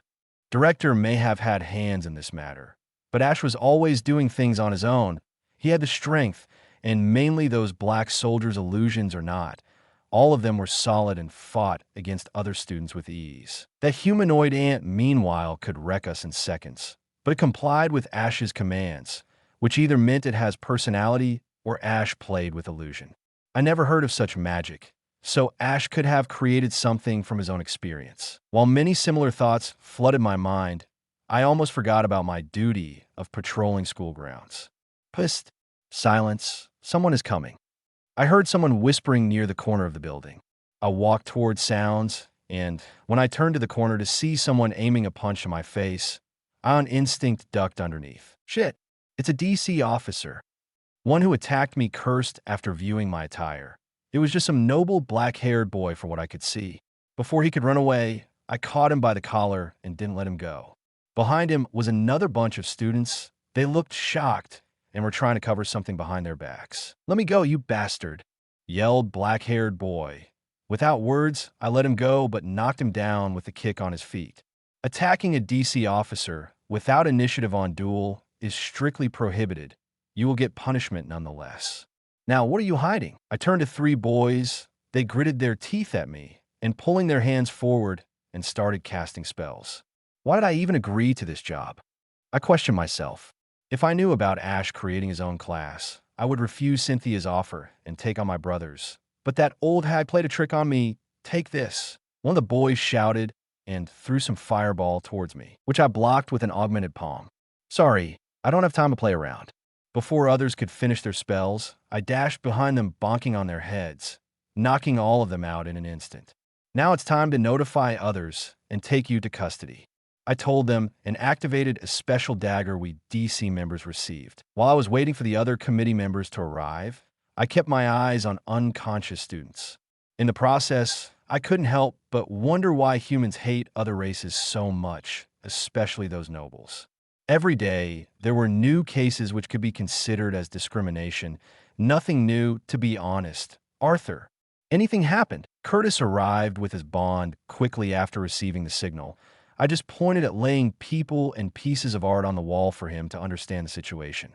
Sigh again, they can't get over this, huh? Curtis released a heavy sigh and approached the unconscious boys. Grotter, come, help me out with them. Curtis's bond complied and lowered himself for Curtis. And here goes the last one. Curtis laid the unconscious body of the student on Grotter. You can go ahead. I'll take care of this art on the wall. I told him, and he just nodded before leaving with his bond. Now what to do with this? I asked myself, looking at some text written with bloody red paint. I could just leave this behind and let janitors or teachers fix it, but what was written on the wall shouldn't be seen by normal students. Well, they got in big trouble. I placed my hand over the painting and, using water magic, removed it easily. Nobody was watching me, so I decided to use my water affinity. Anyway, it was time to continue my patrol. but I sensed a presence pretty close to me. Deciding to learn who was near me, I walked away from the scene and decided to follow my hunch. I didn't have to wait long. That one presence was literally standing behind me. Didn't know lances were doing patrols at night. Should I be honored for patrolling with you? I asked playfully and turned to the person behind me. When I turned, I saw a white-haired woman with gray eyes which starred in mine's. I couldn't sense her core. This meant she had at least a higher stage than me. Of course, what did I expect from a high-position military asset? You may already go to your dorms and rest. I will be taking over patrol. She responded, ignoring my previous question. I guess I couldn't retort her. I wasn't in a position to disagree with Lance, so I just nodded and turned away from her and walked towards my dorms. Besides, I was really tired. Student, what is your name? I again turned back to her with a confused expression. She had her eyes narrowed at me. Arthur Lewin, is something wrong? I answered, and she widened her eyes for a moment before returning back. Nothing. Yeah, like I'll believe her answer. Her reaction definitely didn't mean nothing. Then excuse me. After excusing myself, I quickly got out of there. I could literally feel her gaze on my back, and that was uncomfortable. I just didn't do something to her, right? But apparently, fate decided to play a joke on me. My day of unfortunate events was just beginning when I heard the sound of something tearing into flesh. Quickly running towards the sounds, I saw something I wouldn't wish my enemy to see. Third POV. The whole school was shaken. Rumors about someone dying on the school grounds because of mana beasts shocked everyone, including teachers and Lance Vari herself. At this moment, the directress of Xyrus Academy, Cynthia Goodsky, with a few teachers, Lance Vari, and the first witness is currently discussing this matter in her office. Arthur Lewin was the first one to witness the scene. Unfortunately, he didn't reveal much information. For a few reasons. Arthur, you have to tell us what exactly you saw there. Cynthia repeated an already asked question. I told you, didn't I? It was some mana beast. I couldn't see it because it faded in darkness right after I got there, answered Arthur. But other teachers still didn't believe him. Lance Vari, what about you? Cynthia looked at Vari, who nodded. I wasn't able to see the mana beast, but the victim is someone not from this land. Vari answered briefly, confusing many except two people in the room. They already got here. The directress got the hint for Vari. Not from this land? Does she mean another continent? Wondered Arthur. But he didn't question anything further and just waited for others. Can you please explain what you mean in this? One of the teachers questioned. Vari just shook her head in denial. I can't disclose any more information about this matter. However, it is connected to announcements made by royal families. With this said, Vari stood up from her seat and again looked at people present in the room. Now I have to continue my duty. I assure you the situation is already solved. She left the room and other teachers followed her actions. Arthur just stayed behind because Cynthia asked him. Arthur, you didn't tell everything, right? Asked Cynthia. Arthur kept silent. Arrived just in time. Someone put a hand on Arthur's shoulder, startling both the woman and boy. Yes, you have an explanation to do, Ashborn. Arthur stated with a serious voice after realizing who appeared. There's nothing to explain. The enemy should be eliminated before it gives us problems in the future. Responded Ashborn, not being intimidated by Arthur, even slightest. I want more explanation about those matters. What enemy? What did you mean in teaching how to survive? Just what the hell is going on? Demanded Arthur harshly. I thought you already realized, Arthur. The different continent everyone is talking about. They are already here, plotting something behind your backs. Answered Ashborn. Cynthia, meanwhile, kept herself shut. And that one your beast killed was the enemy? Yes, it was a spy sent by another continent. I'm sure you noticed strange runes on the person. Said Ashborn, and received a nod from Arthur. Only mages from another continent have such runes. Added Ashborn, flickering his eyes at Cynthia. What will happen to the continent? Arthur already understood most of the situation, but he had to still clarify if there will be war between continents. They are definitely seeking conflict, assured Ashborn. Arthur's face became gloomier at this. When will it begin? It began when the first denizen of another continent stepped on this land. Ended Ashborn. Cynthia looked down in shame. Her fists were clenched hard. Visibly, she was angry. Arthur noticed this, but he thought it was natural. Internally, he felt almost the same, but didn't show it outside. Arthur may didn't have had experience in large-scale wars, but he knew what it meant. If you don't know, then I'll explain. In Gray's previous world, there weren't large-scale wars, but more of a duel between kings to determine the winning country. At least that is what I understood. People present here had at least some imagination about war. Ashborn literally participated in universal-scale wars, so he was most experienced in this field. He could be described as a person who was born to fight in wars, unfortunately for him. So this was the reason behind why you started the class. Guessed Arthur. Both Ashborn and Cynthia nodded. Arthur, war is coming. Biggest one this world will ever see. So you should get prepared if you want to take action too, advised Ashborn. He wasn't going to go against his brother. If he wishes to participate in war actions, Ashborn will not hold him back. I understand. Without more words, Arthur stood up and left the room. Cynthia, keep an eye on the academy while I'm not here. I don't have multiple consciousnesses to do 100 things at the same time, stated Ashborn. But before he left, he also shared a piece of information. Since you were a Lacrian, you should also know about Scythe Ceres. Cynthia nodded in agreement. Yes, Lady Nezera was an influential figure in Alacria. What about her?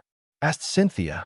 She doesn't have a desire for Dicathan to crumble in the war, so she will be kind of support for you. This statement widened a woman's eyes. Are you serious about this, Mr. Ashborn? She asked, not believing his words. You will meet her soon enough, replied Ash. Did she tell you about Alacria's plans? Yes, however, you don't have to worry about it, at least not yet. Also, it's time when you reveal your identity to the council. Your safety is guaranteed when the Dwarven King isn't there anymore, declared Ashborn. What do you mean? Confused Cynthia questioned.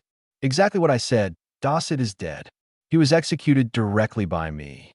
Shocked, Cynthia just stared at Ash. As I said, reveal your identity to the council. Limit is 1 month before Alacria will make serious moves on Dicathan. Chapter 44. Chapter 44. Ashborn lay win, who at the moment was thinking about the most unanswerable question he had, laid in his bed. Why do I even sleep? He pondered, putting a hand on his chin. He didn't need sleep, even though he was still in a human body. This wasn't all. Whenever he was supposed to get up from his bed, he for some reason was lazy for it. Why do I wait for Ellie to wake me up? What's even the point in that? Even more, questions flooded Ashborn's mind. Brother, wake up. Ash heard the voice of Ellie, who was shouting outside of his bedroom. Good now. What's the point in going down there for Breakfadash? He didn't let his thoughts finish as he slapped himself. The sound of a hand smashing on flesh revibrated in the whole room, so it didn't take long for Ellie to get in the room quickly. Brother, are you all right? Why are you covering your cheek? Ellie tilted her head, almost as if begging for answers in a cute manner. I slapped myself out from the useless thoughts. Ashborn truthfully answered his sister. Ellie didn't buy that. Knowing that he would not say anything to her directly, she decided to withdraw everything, herself indirectly. Brother, don't tell me you are hiding something from me? Oh, maybe you're hiding a woman's kiss there. Ellie grinned madly, only receiving a dumbfounded look on Ashborn. No. Ashborn removed a hand from cheeks, revealing it. There was indeed a red-colored form on it, but instead of having the shape of a woman's lips, they had the shape of Ashborn's palm. I was just teasing, Ellie deadpanned. His brother was indeed a dense idiot when it comes to normal communication with others. Okay, get out, I'm going to change. After getting dressed, Ashborn left the room and descended into the dining room. Here he met Vincent and Tabitha. Naturally, his parents and Ellie were also here. They settled down and began to eat shortly after the arrival of Ashborn. Interestingly enough, what does Art do at Xyrus? Asked Vincent after swallowing a cup of water. He should be on some boring lessons. Aforesaid Ellie, who couldn't find a comprehensive reason why Arthur even liked to attend them. I heard about an incident at the academy. Vincent, maybe you know what happened? Reynolds questioned, stirring up the anxiety of the women in the room. Oh yes, they've identified a spy from some other continent. Bear in mind that this information should not leave this room, or you may get in trouble. Vincent answered, shocking everyone other than Ashborn. Mothers covered their mouths in shock and started thinking about bringing their children back home. Meanwhile, Reynolds was staring at his son, knowing that Ashborn had more information about council affairs than Vincent. That's why I had the wrong feeling yesterday, Alice whispered. Her words intrigued Ashborn because he was super interested in how motherly intuition actually functioned. This was the moment when something snapped in Ashborn's mind. He nearly misplaced his calmness and stood up from his seat loudly. "Please excuse me, I'm finished. Thank you for the meal." He rapidly got out of the room, puzzling others. At the same time when Leywins were having breakfast with Helstias, Arthur Leywin, who was attending the Xyrus Academy, was taking a stroll in his special training room after an intense routine he set for himself. The dreadful information that he learned from Ashborn wasn't something to be taken lightly. Pushing himself through the limits and achieving new heights was something he had to do, especially after witnessing how powerful the lances are. "It's time to wrap it up," said Arthur, and put his belongings into a storage ring. But a feeling of anxiety hunted down Arthur, as it had been for a long time. The feeling of somebody observing him all the time never vanished, even when he was in the student residence, especially after receiving a badge from his brother. Arthur shook his head. He had more important things to do now, one of them being new classes. So he decided to leave the training room to prepare for lessons. He approached a big enhanced door, but when he tried to open it, he realized he couldn't. Did someone shut it from the outside? Wondered Arthur. His question was soon answered by the emergence of a new individual. "Arthur Leywin, I courteously require you to follow me without resistance. I will explain it all on the way." Arthur now could see the person. Light-haired with bizarre eyes, Yarinigan rip-off guy haha. "Who are you?" demanded Arthur, taking out his sword from the storage ring and directing it at the individual.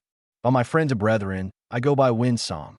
To lessers, such as yourself, we are what you have deemed deities." Man introduced himself, although also insulting Arthur by calling lesser. Luckily, Arthur overlooked the person's remark. "What do you want?" Once again, Arthur demanded for answers, but the same individual unleashed his pressure, nearly pinning Arthur to the ground. "I have no time to answer all your questions here. We don't have much time, so we should leave immediately," said Winston, not intending to reveal information to Arthur anytime soon. "Lady Sylvia's daughter is already here. Now the only thing left is you." Winsome revealed Sylvie, who was peacefully sleeping inside his coat. "Sylvie," exclaimed Arthur. Despite all the pressure, he stood up, his sword in hand, ready to strike any second. "I mean no harm to her. I rudely kidnapped her because we should hurry. Your protection unit might get back soon," said Winsome while glancing at Arthur's shadow, which was currently empty. Arthur was in a tough predicament. He evaluated the situation. Sylvie was in a person's hand. Also, evidently, the individual was stronger than him, judging by previously unleashed pressure. What could he possibly do in this situation? "How can I trust you?" questioned Arthur. I don't have time for this." Winsome swiftly appeared in front of Arthur. Just when he was about to press his hand on Arthur's forehead, he sensed danger. He looked up from where he perceived it. The ceiling was still intact, but cracks soon started emerging on part of it. Eventually, it will fall down, so he had to move away from there, taking Arthur and Sylvie with him. However, someone didn't let him touch Arthur, as someone fell down from the ceiling. Winston jumped back, still having Sylvie with him. He took a protective stance, eyeing dust that covered most of the training room. He expected Arthur to be safe, though. For a time being, he observed. He knew that Arthur wasn't someone to die so easily. To say it easier, Winsome was still calm. It was at that moment when his calm facade fractured, and he showed an inkling of fear just for a split second after noticing a figure in the dust. An image of thousands of the black monsters appeared in his mind. "Arthur, what's the situation?" Winsome heard a voice identical to Arthur's. "He has Sylvie," quickly responded Arthur, who emerged from rumbles. The one who broke into the room was Ashborn, who forgot to assign his shadows to Arthur. Fortunately, he was fast enough to arrive here in time and fix the situation. It seems that an unforeseen issue occurred. Winsome voiced, gaining the attention of Arthur and Ashborn. "Hand over Sylvie." The commanding voice of Ashborn made Winsome flinch. He realized who exactly appeared. "Maybe we can talk this out," asked Winsome. His voice carried malice. He quite hated to ask Lesser for something. "After an attempt to kidnap my family?" Ashborn promptly voted down. Without squandering time, he dashed at Winsome. Ashborn wasn't planning to attack. He intended to retrieve Sylvie first. Winsome put his hand before Sylvie, blocking Ashborn from reaching her. Ash stopped before he touched Winsome and stood in front of him. He is fast. This was what both of them thought. But this was just the beginning. Ashborn was greatly limited with his undeveloped human body. His greatest advantage wasn't speed anyway. Winsome's previous tense expression switched back to calm after witnessing his opponent's speed. He reassured himself that this was his limit. He's also a dragon, noted Ashborn, but still, familiarity between Sylvie and that person doesn't mean he won't retrieve her. What is this feeling? Thought Winsome, viewing how Ashborn observed him. Despite the fact that his body was higher than Ashborn's, he felt looked down. Hand over Sylvie. Ashborn again commanded, this time letting out his own pressure. Winsome's eyes widened in shock. Sweat poured down from his forehead. He couldn't see this coming. Thousands of purple glowing eyes were locked down onto him with the intent to kill. Unfortunately, I'm not allowed to. Hard way it is then, muttered Ashborn. Winsome, unexpectedly for him, received a punch in the face, which sent him far away in the training room. Beru. Ashborn called out for an unidentified for Winsome person. Understood, my liege. Voice responded, and a shadowy figure flew out from Ashborn's shadow with blur and appeared right on Winsome, who was still in midair. Winsome was fast enough to notice this and again tried to block Beru's incoming attack. The humanoid ant seriously planned on cutting through the Azura. Shockingly, this was only a distraction, and with swift, Beru cut clothing that sheltered Sylvie. Ruler's authority, Ashborn, with psychokinetic technique of his, captured Sylvie in his authority and pulled her towards him. With this, Sylvie was now safe, and Ashborn could go all out if required. Arthur, take away your bond. All this time ignored, Arthur was finally mentioned. Sylvie floated to Arthur, who gently took her. Should I inform anyone? Arthur queried with noticeable concern on his face. Yes, inform everyone that the Academy might go down. Ashborn received a nod from Arthur. Now let's take care of this dragon, thought Ashborn, and looked back at Winsome. This lesser is going to be a problem in the future. Should I try taking care of it now? But what about Lady Sylvia's child? Meantime, Winsome had practically identical thoughts as Ashborn. Forgive me, my lord, said Winsome, as he stood up, ignoring all the damage he received. Afterwards, the strange light covered Winsome, and he started altering into a majestic dragon, standing nearly touching the ceiling with a draconic head. So you decided to reveal your true self and intend to fight with full force. Come forth. You thought I was dead? Actually, I was sick and the situation was serious. Some people on the Discord server knew that. Chapter 45. Chapter 45. Prior to the actual battle between Ashborn and Winsome, Xyrus Academy was still asleep. Most of the students were sleeping. They were fortunate enough to be out of the center of the battle, while the teaching staff was doing their auxiliary work in their offices. The Academy, in other words, was in peace. No one would anticipate literal demolition of it. Even Ashborn himself didn't expect to battle today. He merely desired to spend some time with his family. Regrettably, his plans were ruined when he realized he forgot to designate shadow soldiers to Arthur. Knowing Arthur's bad luck, Ashborn knew he would get in trouble every time he found a chance for it. Indeed, this was the chance for Arthur to find a problem. It's not his fault, though. Boom rumble, the loud racket of something smashing into the building resounded in the whole school grounds. Everyone was alerted by this, because soon earthquakes followed it, almost knocking them off balance. Cynthia Goodsky, director of the Xyrus Academy, who was relaxing in her office, almost immediately got on her 2 feet. Her bond was the same, for it sensed great danger. Cynthia, you must evacuate all the students. Wyvern in the form of an owl telepathically told Cynthia. They couldn't possibly attack now. Maybe Cynthia held back her assumptions and got to work. Abir, let's go, she told her bond, who just simply nodded and took its usual place on Cynthia's shoulder. Soon after the first shockwave, another resonated, and the only one who witnessed what actually happened was Arthur. Just being close to the presence of the two made his skin almost burn from the amount of mana concentrated on sight. One of the two was actually an intimidating dragon, way bigger than Sylvie and approximately the same size as Sylvia. At this rate, the whole of Xyrus might get destroyed. Arthur stated in his mind, but he believed his brother would not let that happen. Come forth. The authoritative voice of Ashborn traveled through mana, spreading throughout the battlefield. A horde of black monsters, with purple mana leaking out of them as blazing flames, started emerging from man's shadow, expanding without the end, covering the whole battleground in darkness. They completely surrounded Winsome in dragon form. Winsome's scheme to use a large-scale strike to destroy as much ground as possible failed just when monsters encircled him like a barrier, shielding everything beyond it. When he opened his mouth, a blast of energy expeditiously made its way towards the black monsters. Even if the monsters dissipated after impact, they quickly regenerated and stood there without visible damage. Seeing that the effect of his attack was a failure, Winsome once again reverted to his human form. I should get out of here. This was the first idea he got. Winsome didn't have enough self-confidence to fight against regenerative monsters. Attacking Ashborn was also a bad idea, since the demonstration of his strength was no joke. He had two options, the first being overpowering Ashborn in physique, and the second was to teleport away.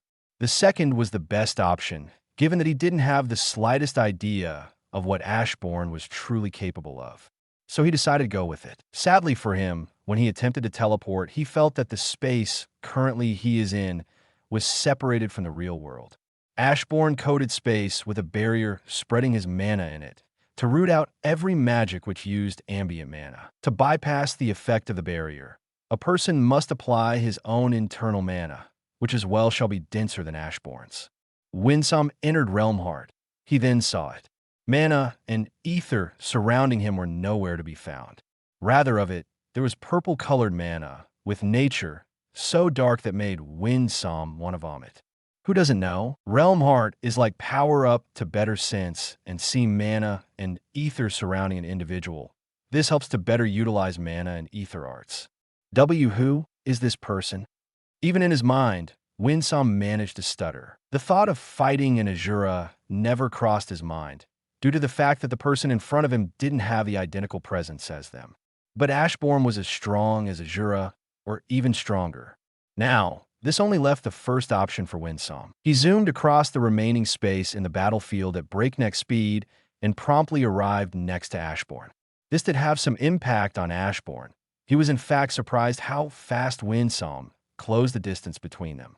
Was that some unique man arts? Wondered Ashborn, but he dismissed the idea because he at no time detected Winsome using any mana. He also rejected the idea about raw speed because Winsome didn't even produce any sound. Winsome tried to punch Ashborn in the chest straight away, which turned out to be fruitless. He in fact made contact and punched Ashborn, but Ashborn had crossed his hands in front of his chest. The impact was powerful enough to make Ashborn slide on the ground, but zero visible harm was left. You aren't a normal human. Then what are you? Winsome queried. Not a normal human then. Ashborn responded carelessly, not even trying to provoke his opponent, but in the end, he did stir him up.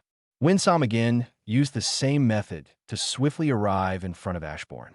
He bombarded him with punches, aiming for vital points, but Ashborn parried them all or even tanked them head-on. Meanwhile, every time Winsome touched Ashborn, Baru from afar yelled at him, but still waited for his liege to finish. He is tremendously powerful. Winsome cried out in his mind when Ashborn counterattacked him with an augmented fist in the gut. Winsome collected himself, searching for the opening that Ashborn left. He tried to attack him again, this time putting all his might and will in this only punch.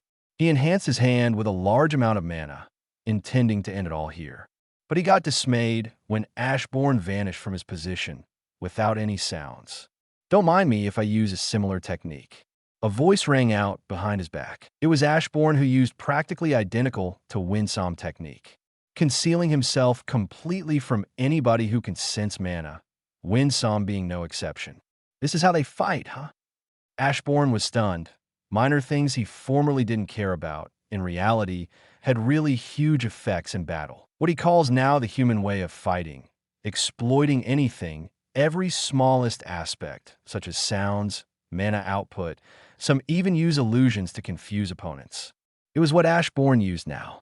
Just by hiding his sound and mana output, he arrived at the open back of his opponent, and now he could easily finish him off. Shame, this method does not work with any opponents. Ashborn clenched his fist and punched Winsome in the back of his head without granting him time to even turn around. Could this be considered as bonk? Wyndham was sent flying away. Soon he fell near the edge of the battlefield. Ants close to him were ready to tear him apart and eat every portion of his body, but they had command to shield the academy from further damage. Winsome came to his senses, again for his head to be smashed into the ground. Ashborn, without squandering time, after sending Winsome flying, blinked to his landing point. He kept just punching his face again and again, while Winsome was trying to keep himself conscious. Will you kill me? Words escaped Winsome's mouth. Yes, briefly answered Ashborn. Don't be ridiculous. You are declaring war on the deities, strangled out Winsome, evidently in fear of losing his life. He was actually an experienced warrior, but he had emotions. In addition to that, losing life to a non-Azura would be laughable for others of his clan.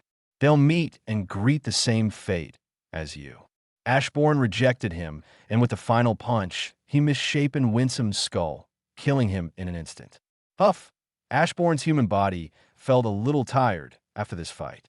He moved away from the place, giving some space. After some time of inhaling and exhaling large amounts of air, his tiredness faded. He afterward turned back to laying the corpse of Winsome. So without constant mana supply, those beings dissipate.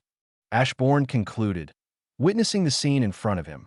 Winsome's dead body slowly was turning into ash. Arise! The authoritative declaration of Ashborn, which carried his desire, clearly echoed in Winsome's ears. His soul, which was prepared to leave this world, but by the outright order of King of the Dead, he had complied with his wish and rose. Meantime, the chilly wind flew across the academy. It was at that second when everybody in the flying city of Xyrus heard a horrifying roar. Those who were in the territory of the academy instinctively covered their ears with hands. Just this loud scream almost made their souls pop out from the vessels. Kawa, hollering of the dragon, roared out from someplace which was impossible to pinpoint. The only person in the floating city without a glimpse of fear was Ashborn. He calmly stood in front of a certain something that was spreading from Winsome's deceased body. The shape enveloped in the rising plumes of black smoke was undeniably a dragon, with dark big scales which sheltered entirely his body like armor, with flaming purple flame on his head and two big purple, glowing horns on it. His size increased excessively. It now in full height was standing over 150 meters. Teachers who were trying to identify the cause of destruction finally saw it. A dragon's head was popping out from somewhere, but there was one more detail to it. It was wagging its tail. This lowly servant, who once served the mere deities, respectfully greets his lord. A dragon spoke, lowering its head and standing on his four legs. Ashborn inspected his newly acquired soldier. In terms of power, was even superior to Baru. Just physical prowess has been on tie with Ant. Then, with additional magical prowess, it makes him the strongest of Ashborn's current shadow army. Everyone return to my shadow immediately. He commanded as every servant jumped into his shadow. When the living wall from shadow soldiers disappeared, he could now at last view the destruction brought by this battle. Arthur's private training room was located underground. Its grounds were first to receive damage, but that's not at all.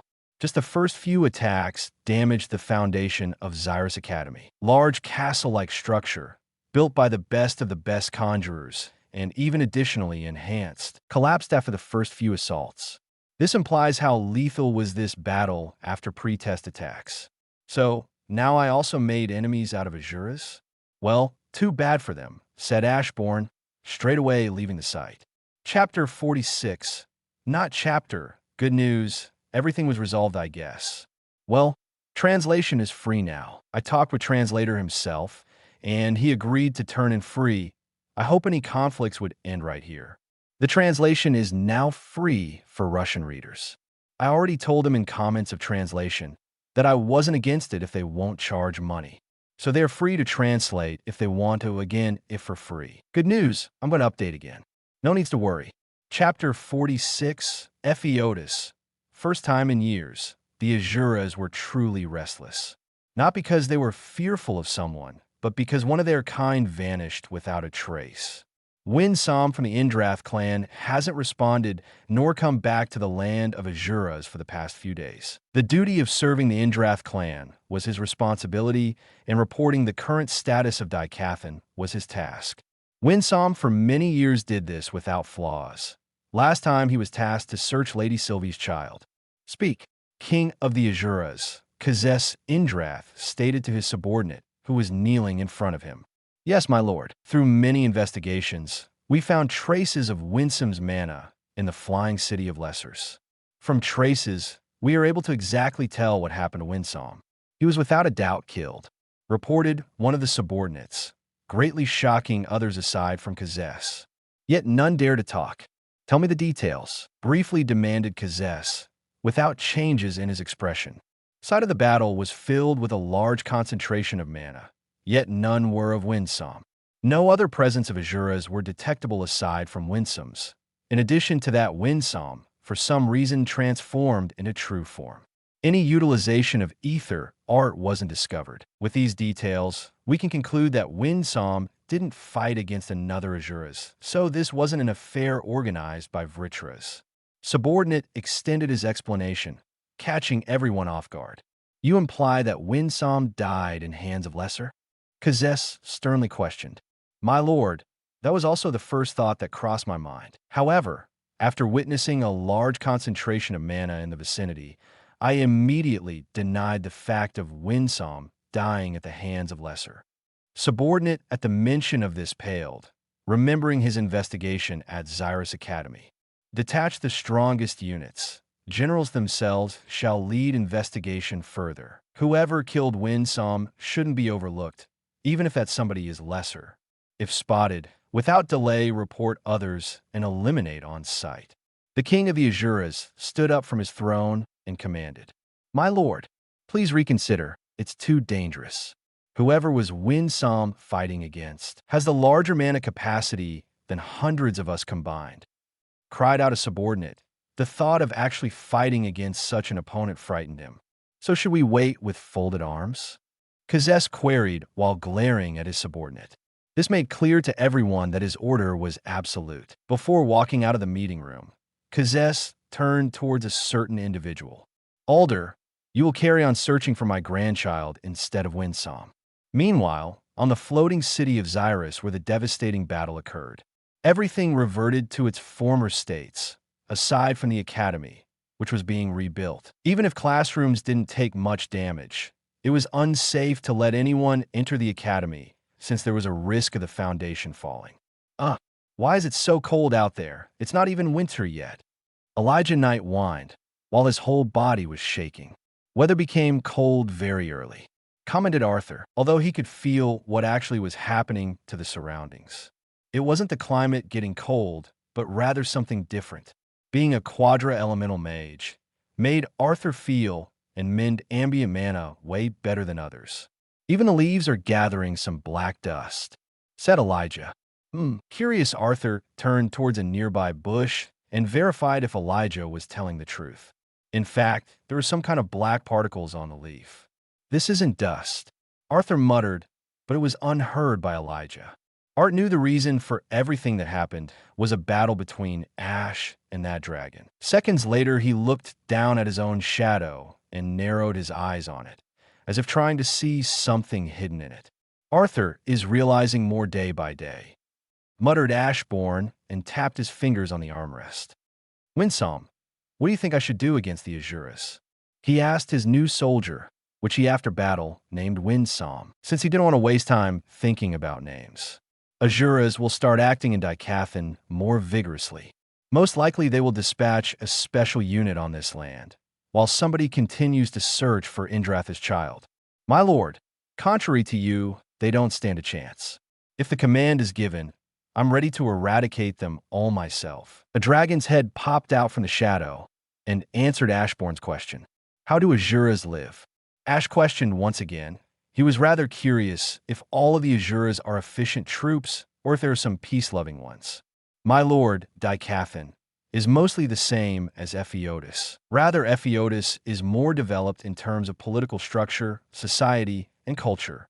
Ashborn thought for a moment.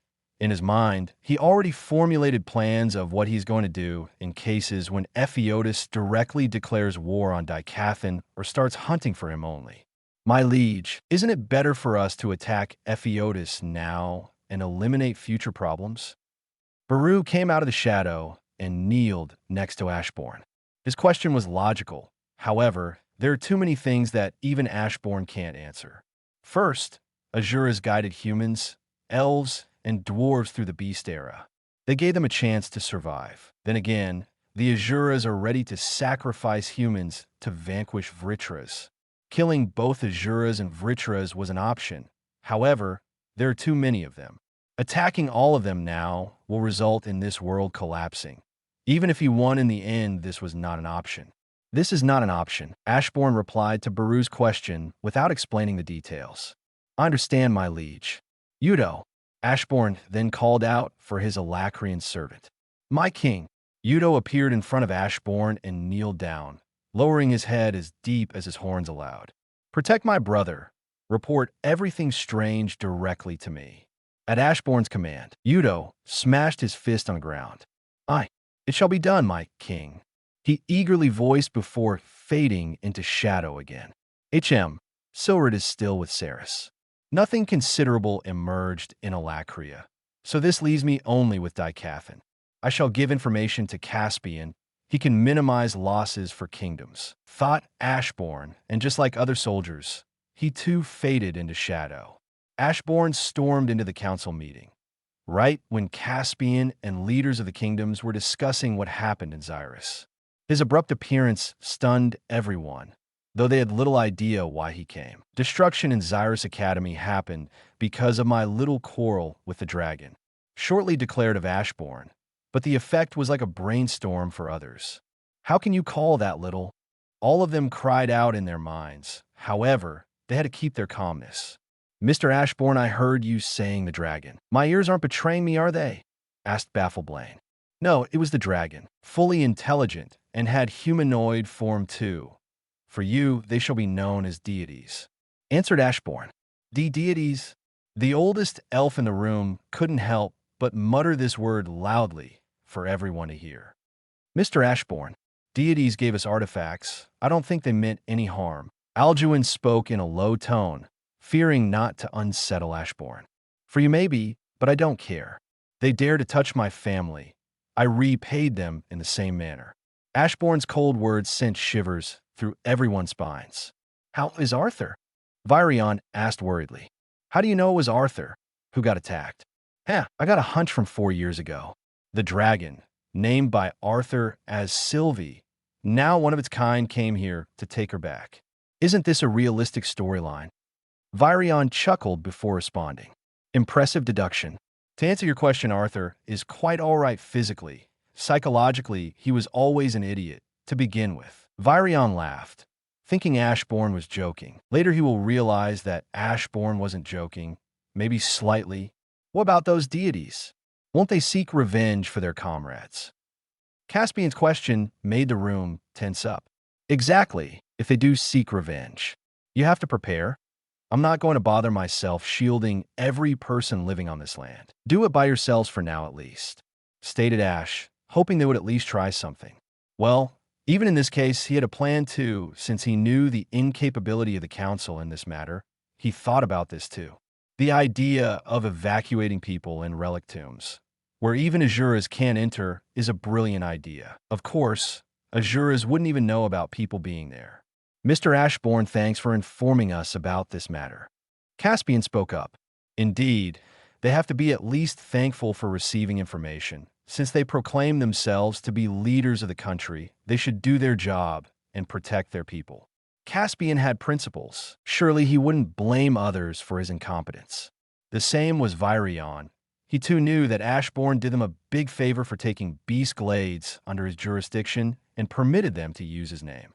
Mr. Ashborn, any more information which you could share with us? Caspian queried, and after a few seconds of silence, Ashborn responded. Second Continent had already been in conflict with deities, not direct war, but there was little dispute, asserted Ashborn before disappearing into shadows. Damn, what a day. Guess who? Alacria, Central Dominion, Agrona's castle. My lord, we've got intel that in Dicathan's significant city, there was an immense battle. From the details gathered there, it was without a doubt done by Azuras. Oh, is that so? Maybe they planned to intervene directly? Upon hearing the words, Agrona Vritra even straightened his back on the throne. Tell me more about what happened. My lord, apparently the academy in the floating city of Xyrus was destroyed.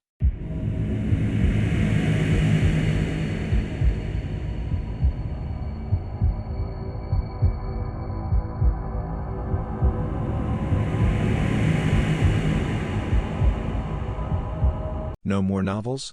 Take part in the voting.